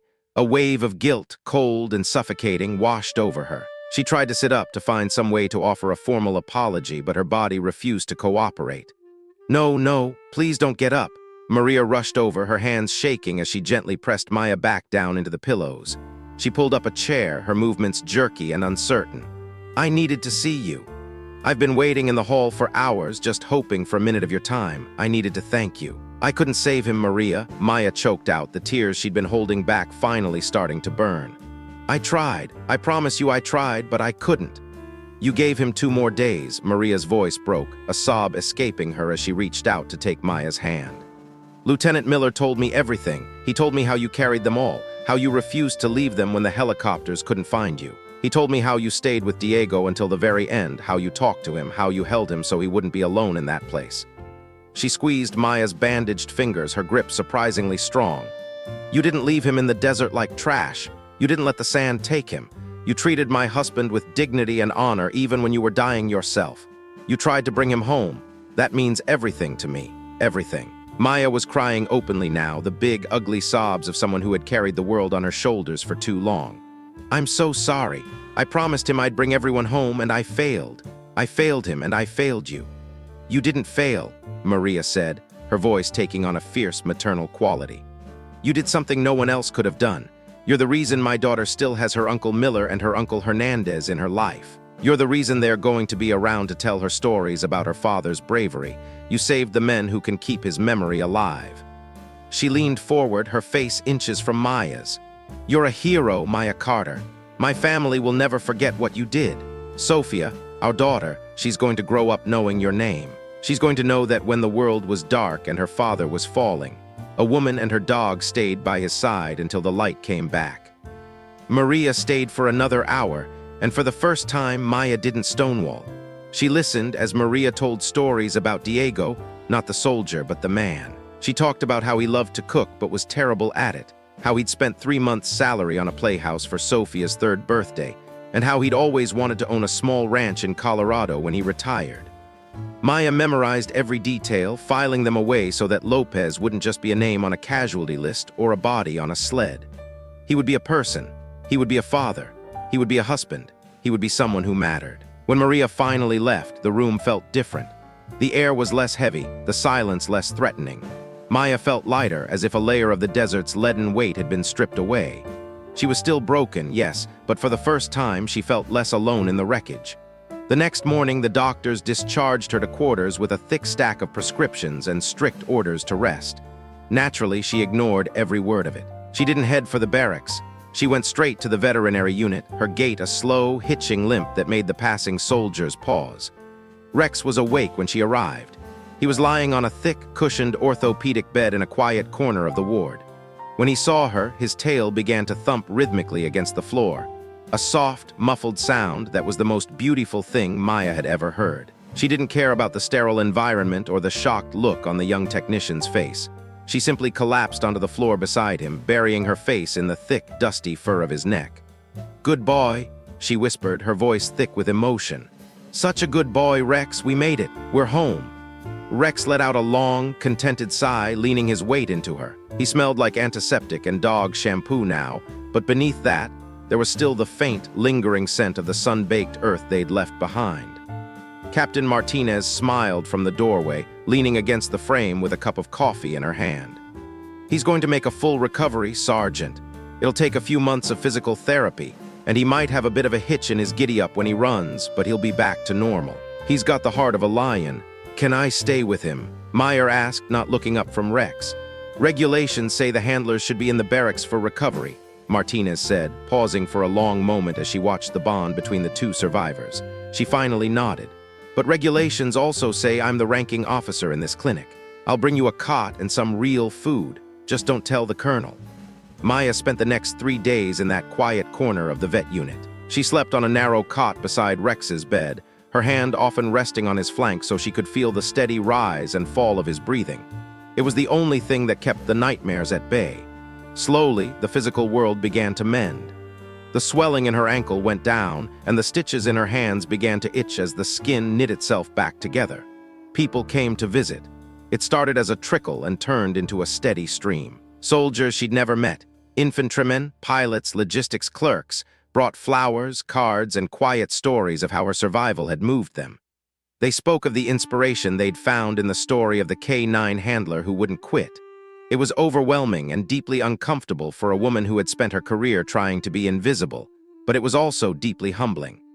On the 4th day, Miller showed up. He was hobbling on crutches, his leg encased in a massive, high-tech brace, his face drawn and pale but his eyes sharp.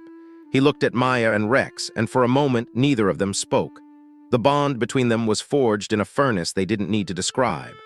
"Hernandez is awake," Miller said, his voice a bit gravelly. "He's off the ventilator. He's asking for you, Maya." She stood up, her own body protesting the movement, and followed him to the main hospital. Rex, who had progressed to walking on 3 legs with surprising speed, limped beside her. They'd both refused to be separated, and by this point, the hospital staff had simply stopped trying to enforce the no animals rule. The sight of the limping sergeant and her bandaged dog became a common fixture in the halls. Hernandez was in the ICU, surrounded by an array of tubes and wires that looked like a spiderweb of modern medicine. He looked fragile, but when he saw Maya, a ghost of a smile touched his lips. "Hey, boss lady," he rasped, his voice barely a whisper. Maya grabbed his hand, careful of the Roman 4 lines. "Hey, yourself, you look like hell, Hernandez." "Feel like it too," he joked weakly. "Miller told me what happened after I went under. Said you basically carried me to hell and back on a piece of plastic. Said you took on the whole desert by yourself." "We carried each other," Meyer insisted, her eyes misting over. "Nah." Hernandez shook his head slightly. "You carried us. Don't diminish what you did, Maya. You're the reason I get to see my mom again. The reason Miller gets to hug his son. You need to own that. You need to let yourself be the hero we already know you are." Something shifted in her chest then. She'd been so focused on the one man she'd lost, on the weight of Diego's absence, that she hadn't fully processed the lives she had saved. 2 men, 2 lives, 2 entire networks of families and friends that still had their loved ones because she'd refused to stop walking. "Okay," she said quietly, her voice steadying. "Okay." Miller cleared his throat, shifting his weight on his crutches. "There's something else. Command wants to see us, all 3 of us actually, tomorrow at 0900 in the main auditorium." "What for?" Meyer asked, a sense of dread pooling in her stomach. "Recognition ceremony," Miller said, a wry grin spreading across his face. "They're giving us medals, Maya, big ones." Maya's stomach dropped. "I don't want a medal, I just want to go back to work." "Too bad," Miller said, his expression softening into something more serious. "You're getting one anyway, and you're going to stand there and take it because this base needs to see this. They need to see what real courage looks like. It's not just about the guys with the biggest guns, Maya. It's about the person who stays when everyone else is gone." The ceremony the next day was far larger than Maya had anticipated. The entire base seemed to have turned out, filling the auditorium to its absolute capacity. There were media crews from the military networks, high-ranking officers in dress blues she'd only ever seen in official portraits, and rows upon rows of silent, respectful soldiers. They'd set up a stage with microphones and a backdrop of the American flag. Maya stood in the wings, tugging at the collar of her dress uniform. It was freshly pressed and crisp, but it felt like a cage. Her hands were still bandaged, the white gauze stark against the dark blue of her sleeves. Rex sat perfectly at attention beside her, his coat brushed until it shone, a custom-made harness covering his healing wounds. Miller and Hernandez flanked her, both in wheelchairs for the duration of the ceremony, but they sat as tall as their injuries would allow. Colonel Richards took the podium, the lights reflecting off the silver eagles on his shoulders. "We are here today," he began, his voice booming through the speakers, "to honor 3 individuals who exemplified the very best of what it means to wear this uniform. In the face of impossible odds in a landscape that demanded their surrender, they refused to give up. They refused to leave anyone behind. Through sheer, unrelenting determination and a courage that defies description, they survived." He called Miller up first, presenting him with the Silver Star. The applause was deafening. Then Hernandez, who received the same honor. Then the colonel turned his gaze toward the wings. "Sergeant Maya Carter," he announced. "Please step forward." Maya walked out onto the stage, her limp barely noticeable as she focused on the rhythm of her breathing. Rex walked at her side, his pace perfectly matched to hers, his presence a grounding force.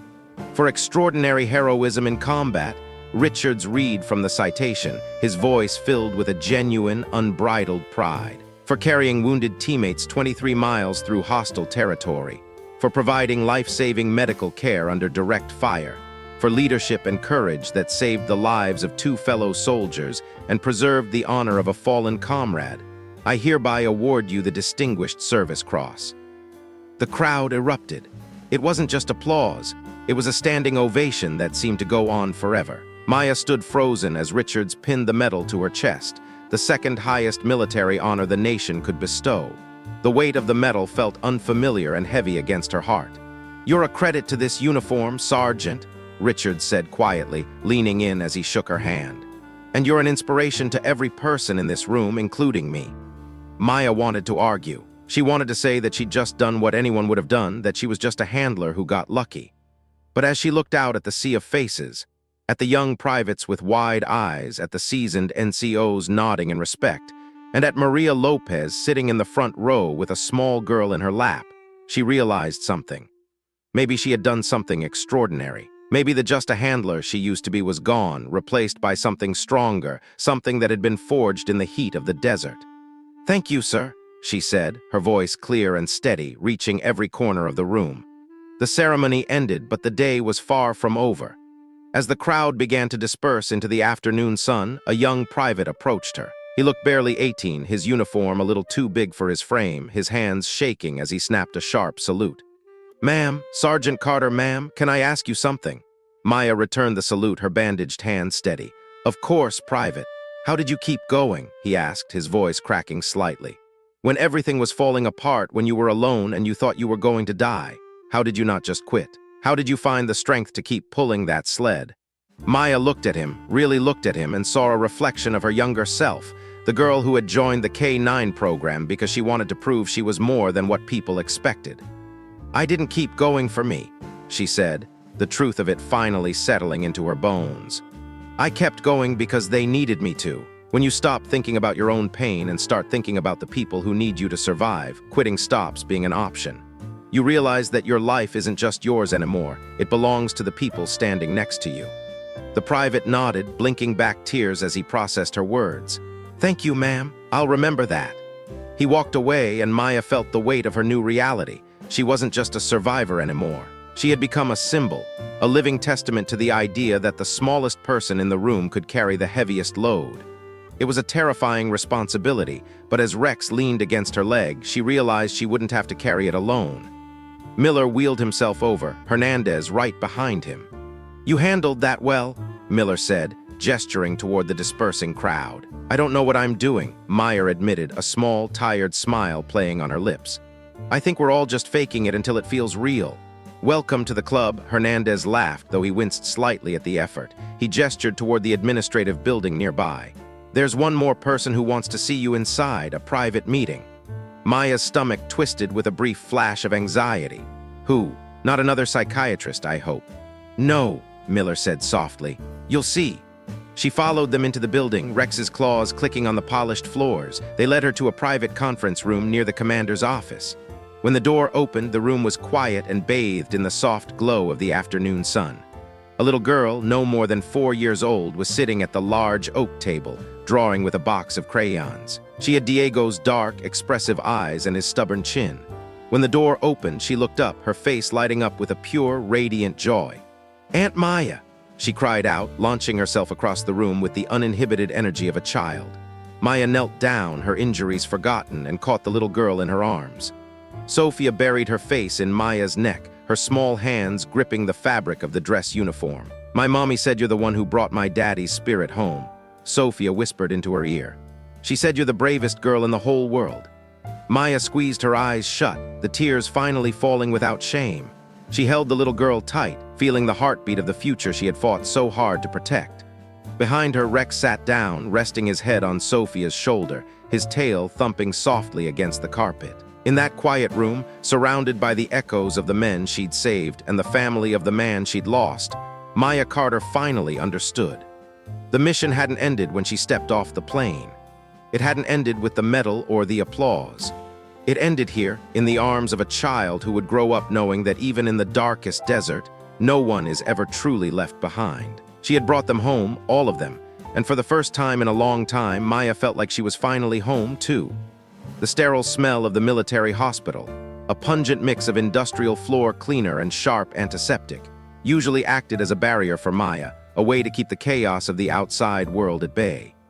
But today, the air felt thick, heavy with an anticipation she wasn't sure she was ready to face. She had barely a second to brace herself, to find her footing on an ankle that still throbbed with a dull, rhythmic ache, before a small whirlwind of energy collided with her. 8-year-old Dylan Miller didn't just run. He launched himself, his small arms wrapping around her waist with a strength that nearly knocked the wind out of her. He was a solid weight, a living reminder of why they did what they did. And for a moment, Maya could only stand there, her hands hovering awkwardly in the air before she gently rested them on the boy's shoulders. Behind the child stood a woman in her mid-30s, her face a map of the harrowing journey she'd been on since the news of the mission first broke. Tears streamed down her cheeks, unchecked and honest, carving paths through the light dusting of makeup she'd tried to wear for the occasion. She didn't speak at first. She simply looked at Maya with an intensity that felt like it was stripping away all of Maya's defenses. It wasn't the look of a stranger, but of someone who felt they owed a debt that could never truly be repaid in words. "Thank you," Dylan's mother finally whispered, her voice cracking under the weight of her gratitude. "Thank you for bringing him home to us. Thank you for making sure my son still has a father." Maya felt her throat tighten, a hard lump forming that made it nearly impossible to swallow. She shifted her gaze toward Miller, the man she had seen covered in dust and blood. The man who had screamed in agony as they crawled through the desert was now sitting in a wheelchair, dressed in clean hospital blues. He was watching his son with an expression that was a devastating mix of pure, unadulterated love and a deep-seated pain that had nothing to do with his physical injuries. He looked older somehow, but his eyes were clearer than she had ever seen them. "Dylan wanted to meet you," Miller's wife said, stepping forward to rest a hand on her son's head. "He's been talking about you non-stop since we told him what happened. We told him about the desert, about how you didn't leave anyone behind." Dylan pulled back then, his eyes wide and shimmering with a brand of admiration that made Maya feel both humbled and incredibly small. He looked at her as if she were a character stepped out of a storybook, not a sweat-stained soldier who had just been trying to survive. "Dad says you're the bravest person he ever met," the boy said, his voice high and earnest. "He says you saved his life. He says you're a real-life superhero." Despite the sharp protest from her healing ankle, Maya knelt down so she was eye-level with the boy. She ignored the way the floor felt cold against her knee, focusing entirely on the child in front of her. "Your dad is pretty brave, too, Dylan," she said, her voice steady despite the emotion swirling in her chest. "He never gave up, not once. Even when things were really, really bad, he kept fighting. He told me he was thinking about you the whole time. He said you carried him on your back for miles and miles," Dylan added, his imagination clearly filling in the gaps of the tactical report. Maya offered a small, tired smile. "We helped each other," she told him softly. "That's what teams do. We don't leave our friends behind, no matter how hard it gets. We were a team, your dad and me and Rex." Dylan hesitated for a second, his brow furrowed in deep thought before he reached into the pocket of his cargo shorts. He pulled out a small, plastic toy soldier. The green paint was chipped at the edges, and one of the rifle barrels was slightly bent, clearly a veteran of many backyard battles. "This is my favorite," he said, thrusting it toward her. "I want you to have it, so you remember that you're a hero." Maya took the toy with hands that wouldn't stop shaking. It was light in her palm, just a piece of molded plastic, yet it felt heavier than any metal the military could ever pin on her chest. It was a gesture of pure, untainted sacrifice from a child who was giving away his most prized possession to a stranger. "I'll treasure it always, Dylan," she promised, closing her fingers around the small figure. "I'll keep it with me to remind me of why we fight." She stood back up, her eyes meeting Miller's across the small space of the hospital room. He didn't say anything out loud. He didn't have to. He simply mouthed the words "thank you," his jaw tight as he struggled to maintain his composure. Maya nodded, a silent understanding passing between them that transcended rank or mission parameters. They had been through the fire together, and they had come out the other side changed in ways no one else could understand. But before she could find the words to respond to him, the heavy door at the end of the ward swung open again. The atmosphere in the room shifted instantly. It went from a moment of quiet celebration to something much heavier, something sacred and mournful. Maria Lopez walked in, her face a mask of stoic grief, holding the hand of a little girl who couldn't have been more than 6 years old. This was Sofia, Diego's daughter. The silence that fell over the room was absolute, the kind of silence that rings in your ears. Everyone felt the shift. It was the sudden presence of the cost of their survival. Sofia walked up to Maya slowly, her movements hesitant. She had her father's eyes, big, dark, and filled with a seriousness that was far beyond her years. She looked at Maya's uniform, at the ribbons and the dirt that still seemed to linger in the creases of her boots, and then she looked up at Maya's face. "My mama says you tried to save my daddy," the little girl said. Her voice was tiny, but it carried to every corner of the room. Maya's vision blurred as a fresh wave of tears threatened to break through. The weight of the moment felt like a physical pressure on her lungs. She knelt again, her voice dropping to a whisper that was meant only for the child. "I did, Sophia. I tried so hard. I promise you I did everything I could." "Mama says he didn't make it," Sophia continued, her lower lip trembling just the slightest bit. "She says he's in heaven now." Maya reached out, her hand hovering for a second before she gently touched the girl's arm. "Yes, sweetheart, he is. He's in a place where there's no more pain and no more fighting." Sophia reached out then, her small fingers brushing against the metal insignia on Maya's chest. "Is this because you tried to save him?" "Partly," Maya said, her voice thick. "It's also because your daddy was so brave. He was a hero, Sophia. He never gave up, not for a single second. He fought until the very end because he loved you so much. He wanted to make sure the world was safe for you." The little girl's face finally crumpled, the reality of her loss breaking through the shield of her childhood innocence. "I miss him," she sobbed. Maya didn't hesitate. She pulled the little girl into a hug, holding her tight as the child's small frame shook with grief. She felt the dampness of Sophia's tears against her neck and held her even closer, wishing she could somehow absorb the pain, wishing she could change the ending of the story.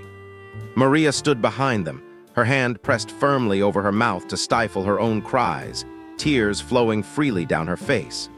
"Your daddy loved you more than anything in this world," Maya whispered into Sophia's hair, her own voice breaking. "And he died knowing that people cared about him enough to never leave him behind. That matters, Sophia. It matters so much that he wasn't alone." When Sophia finally pulled back, her eyes were red and puffy, but she seemed to have found a small pocket of strength. She reached into her small purse and pressed something into Maya's hand. It was a photograph, edges slightly curled from being held. It showed Diego in his full dress uniform, a wide, infectious grin on his face as he held a much younger Sophia in his arms. He looked so full of life, so vibrant, that it was hard to reconcile the image with the man Maya had last seen in the dust of the valley. "So you don't forget him," Sophia said. "I could never forget him," Maya promised, her heart aching as she looked at the photo. "Never, not as long as I live." The meeting ended shortly after that. The emotional toll was simply too high for anyone to continue. The air in the room felt drained, the energy spent. But as Maya turned to leave, her mind a whirlwind of faces and voices, she heard the hum of a motorized wheelchair behind her. Miller was following her toward the exit. "Wait," he called out. "Maya, wait. There's one more thing." She turned back, feeling physically and emotionally wrung out. Her body felt like lead, and the adrenaline that had carried her through the last few hours was rapidly fading, leaving a hollow exhaustion in its wake. "What is it, Miller?" she asked, her voice weary.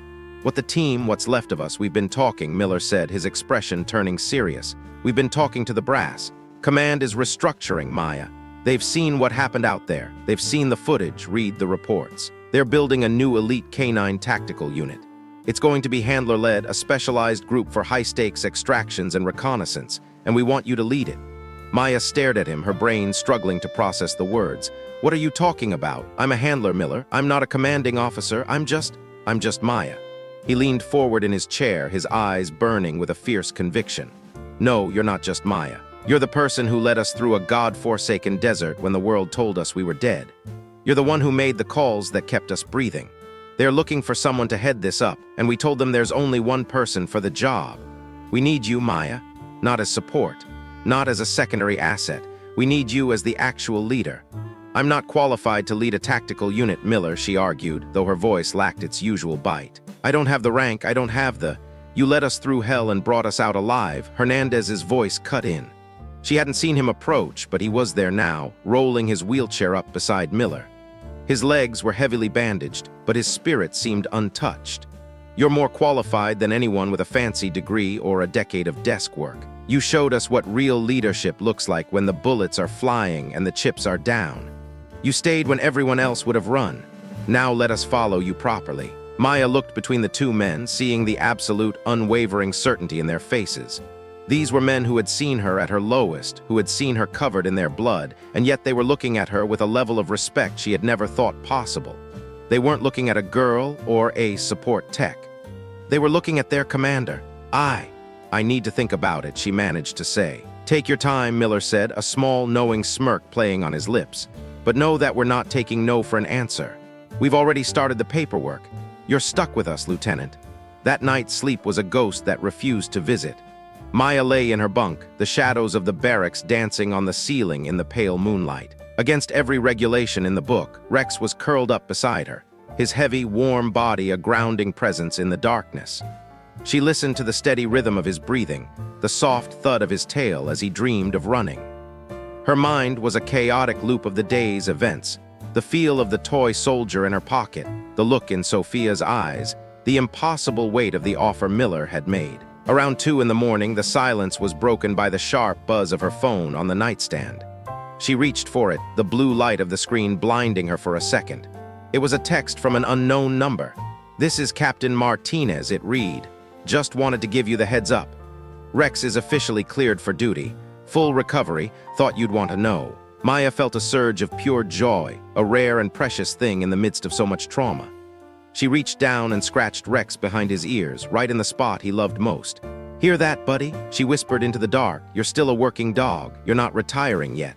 Rex let out a low, contented huff and thumped his tail hard against the mattress as if he had understood every word. A few minutes later, another text buzzed through. This one was from Miller. "Dylan hasn't stopped talking about you all night. He put his toy soldier on his nightstand and told his mom he's going to be just like you. Thank you again, Maya, for being kind to him and for saving his old man. I owe you everything. Then came Hernandez. My mom says she's going to cook you the biggest dinner you've ever seen once I'm out of here. Fair warning, she cries a lot and she hugs harder than any enemy combatant I've ever faced. You've been warned. Then a message from Dr. Chen, the psychologist who had been trying to get her to open up for weeks. I know you said you don't need to talk, and I respect that. But if you ever change your mind, or if you just want a quiet place to sit, my door is open anytime. You've carried a lot, Maya. You don't have to carry it alone anymore. Message after message flooded in. People she had saved, people who had watched her save others, people who had been inspired by the sheer, stubborn will she had shown in the desert. Maya sat up, her chest tight with a different kind of emotion now. It wasn't just grief or exhaustion. It was the realization that she had built something. Without meaning to, she had woven a web of connections that were stronger than any military contract. She thought about Diego Lopez. She thought about the daughter who would grow up without him and the photo that was now tucked safely into her gear.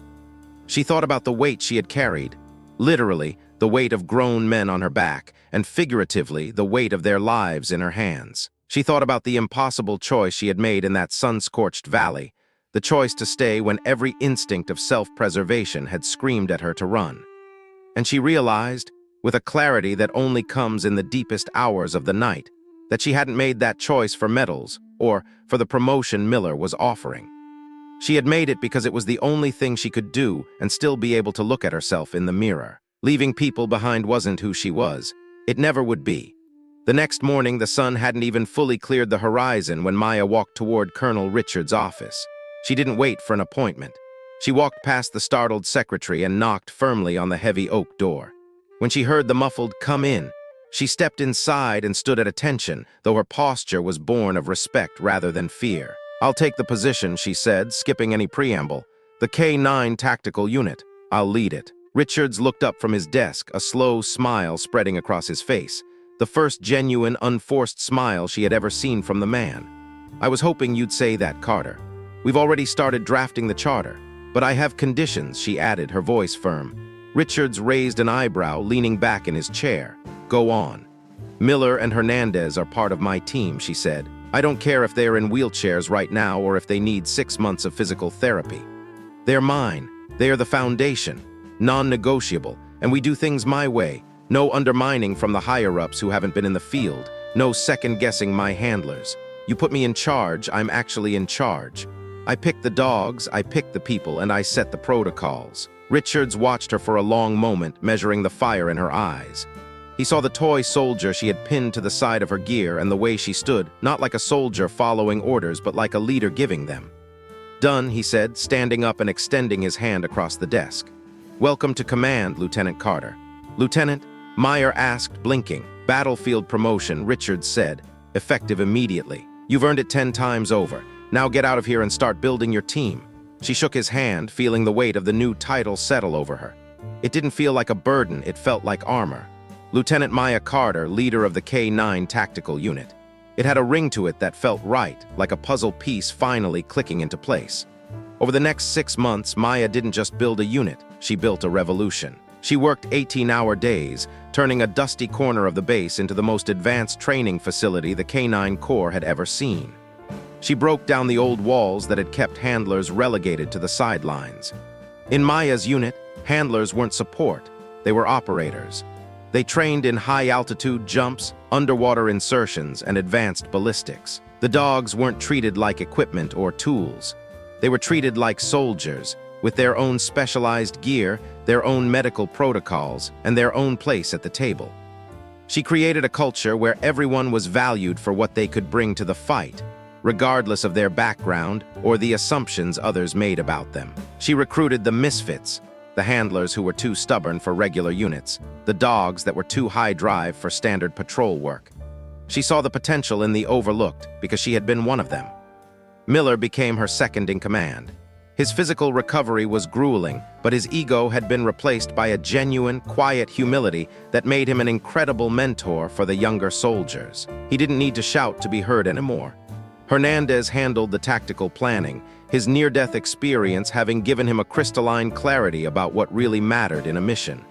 He could look at a map and see the hidden dangers that others missed, a sixth sense honed by the trauma he had survived. And Rex. Rex was the heart of it all. Fully recovered and more focused than ever, he became the unit's mascot and its greatest success story. His presence in the training yard was a constant reminder of what a dog and a human could achieve when the bond was unbreakable. Every new handler who joined the unit heard the story of the desert, and every one of them looked at their own dog with a little more reverence because of it. They ran 23 missions in that first year. They went into places where the air was thin and the ground was trapped. They conducted high-risk extractions in the middle of urban war zones and silent hostage rescues in the dead of night. And through every single one of those 23 missions, they didn't lose a single person. Not a handler and not a dog. Word began to spread through the military like wildfire. They talked about the unit the underestimated girl had built. They talked about the team that never, ever left anyone behind. On the one-year anniversary of the mission that had changed everything, Maya found herself standing in a quiet, sun-drenched cemetery. The grass was a vibrant green, a stark contrast to the scorched earth of her memories. She stood at Diego Lopez's grave, the granite headstone cool beneath her touch. Maria and Sofia were there, too, looking stronger than they had a year ago. Sofia was taller now, her hair pulled back in a neat braid, and she was carefully placing a fresh bouquet of flowers at the base of the stone. Dylan Miller was there as well. He was older, his face starting to lose the roundness of childhood, replaced by the burgeoning jawline of a young man. He was talking to Maria, telling her about how he wanted to join the military when he grew up. Because of Maya, he said, looking over at her. Because she showed me what a real hero looks like. It's not about the capes or the movies, it's about being the person who stays. Maya traced the letters of Diego's name carved into the stone. "I'm sorry I couldn't bring you home alive, Diego," she whispered, the wind carrying her words away. "But I promise I brought you home with honor. And I promise your sacrifice meant something. It changed everything." Sofia came over and took Maya's hand, squeezing it tight. "Mama says you visit every month, even when you're busy with the big missions," the girl said. "I do," Maya replied. "Why?" "Because I never want to forget what it cost," Maya said, looking down at the little girl. "And because I want to make sure that when I lead my people into danger, I remember what's at stake. I remember that every person I command has a family waiting for them, a daughter who needs them, a life that matters. I visit to remind myself that my most important job isn't completing the mission, it's bringing everyone back." Maria stepped forward, pulling Maya into a fierce hug. "You honor him every day, Maya. You honor him by being the leader you are, by the way you protect your team, and by never letting the world forget that he was a hero." The small ceremony ended, and the families slowly made their way back to their cars. But Maya stayed. She stayed until the sun began to dip below the horizon, casting long, golden shadows across the rows of white stones. It was just her and Rex in the deep, peaceful quiet of the cemetery. Rex sat patiently by her side, his shoulder leaning against her leg, a solid and warm presence that had been her anchor through the storm. "We did okay, didn't we, buddy?" she asked, her voice low. Rex looked up at her, his intelligent eyes reflecting the fading light, and let out a soft, affirmative woof. He pressed closer, and Maya rested her hand on his head, feeling the soft fur and the steady heartbeat of her partner. She thought back to that day in the briefing room, a lifetime ago. She remembered the way Miller had thrown her gear across the floor. She remembered the sneers, the jokes about the dog girl, the way people had looked right through her as if she were invisible. She thought about the moment she had decided to stay in that valley, the moment she had accepted the weight of 3 grown men and a mission that everyone said was a failure. That decision had cost her. She had scars on her body that would never fade, and memories that would haunt her dreams until the day she died. She had lost pieces of herself in that desert that she would never get back.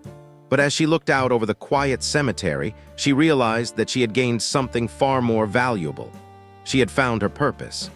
She had found an identity that wasn't given to her by a rank or a title, but earned through blood and sweat. She had proven that the quiet ones, the ones who were overlooked and underestimated, could be the strongest of all when the world fell apart. A few weeks later, Maya stood in front of a lecture hall filled with a new class of canine handlers.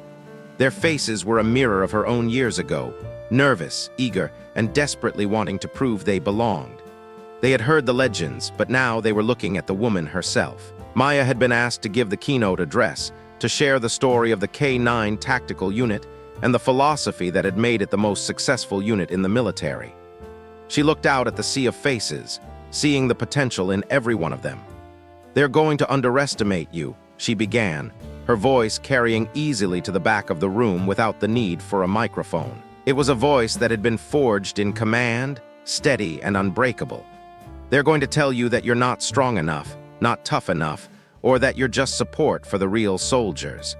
They're going to treat you like you don't belong in the room where the big decisions are made." She paused, letting the silence hang in the air for a moment, making sure she had every single person's undivided attention. "And when they do that, you have two choices. You can believe them and you can shrink yourself to fit their narrow expectations. Or you can choose to expand. You can choose to be so good, so disciplined, and so relentless that they have no choice but to see you." "I chose to expand," she continued, her voice growing even stronger. "I chose to carry men who thought I was weak. I chose to lead when the world told me I should follow. I chose to never ever give up, even when giving up would have been the easiest thing in the world. I stayed when I should have run, and because of that, families are whole today." She stepped away from the podium, walking to the edge of the stage. "You and your canine partners are not background characters in someone else's story. You are the vanguard. You are the ones who will go where others can't. You are warriors and you are leaders. And if you remember nothing else from today, remember this." She looked directly at a young woman in the front row who reminded her so much of herself. The ones who talk the loudest are usually the first ones to break when the pressure hits. But the quiet ones, the overlooked ones, the ones everyone dismissed, we are the ones who stay, we are the ones who endure, and we are the ones who bring everyone home. The room erupted into a deafening roar of applause, a standing ovation that shook the very walls of the building. But Maya barely heard the noise. She was looking down at Rex, who was sitting proudly at her side, his tail wagging with a rhythmic thump against the stage floor. They had walked through the depths of hell together and come out the other side. They had carried impossible weights and survived against every single odd. They had done it by refusing to be anything less than what they were. They weren't just handlers. They weren't just support. They were the heartbeat of the mission. And as Maya walked off the stage, she knew with a soul-deep certainty that no one would ever make them feel small again. True strength isn't found in a loud voice or a boastful chest. It's found in the quiet resolve of the person who refuses to leave a comrade behind. It's in the steady gaze of a dog who will follow its partner into the fire. It's the unbreakable will of those who know that their value isn't defined by what others think of them, but by what they do when everything is on the line. Never underestimate the quiet ones, because when the world falls apart, they are the ones who will carry you home. That is a promise written in the history of the desert, in the eyes of a little girl, and in the heart of a soldier who refused to run.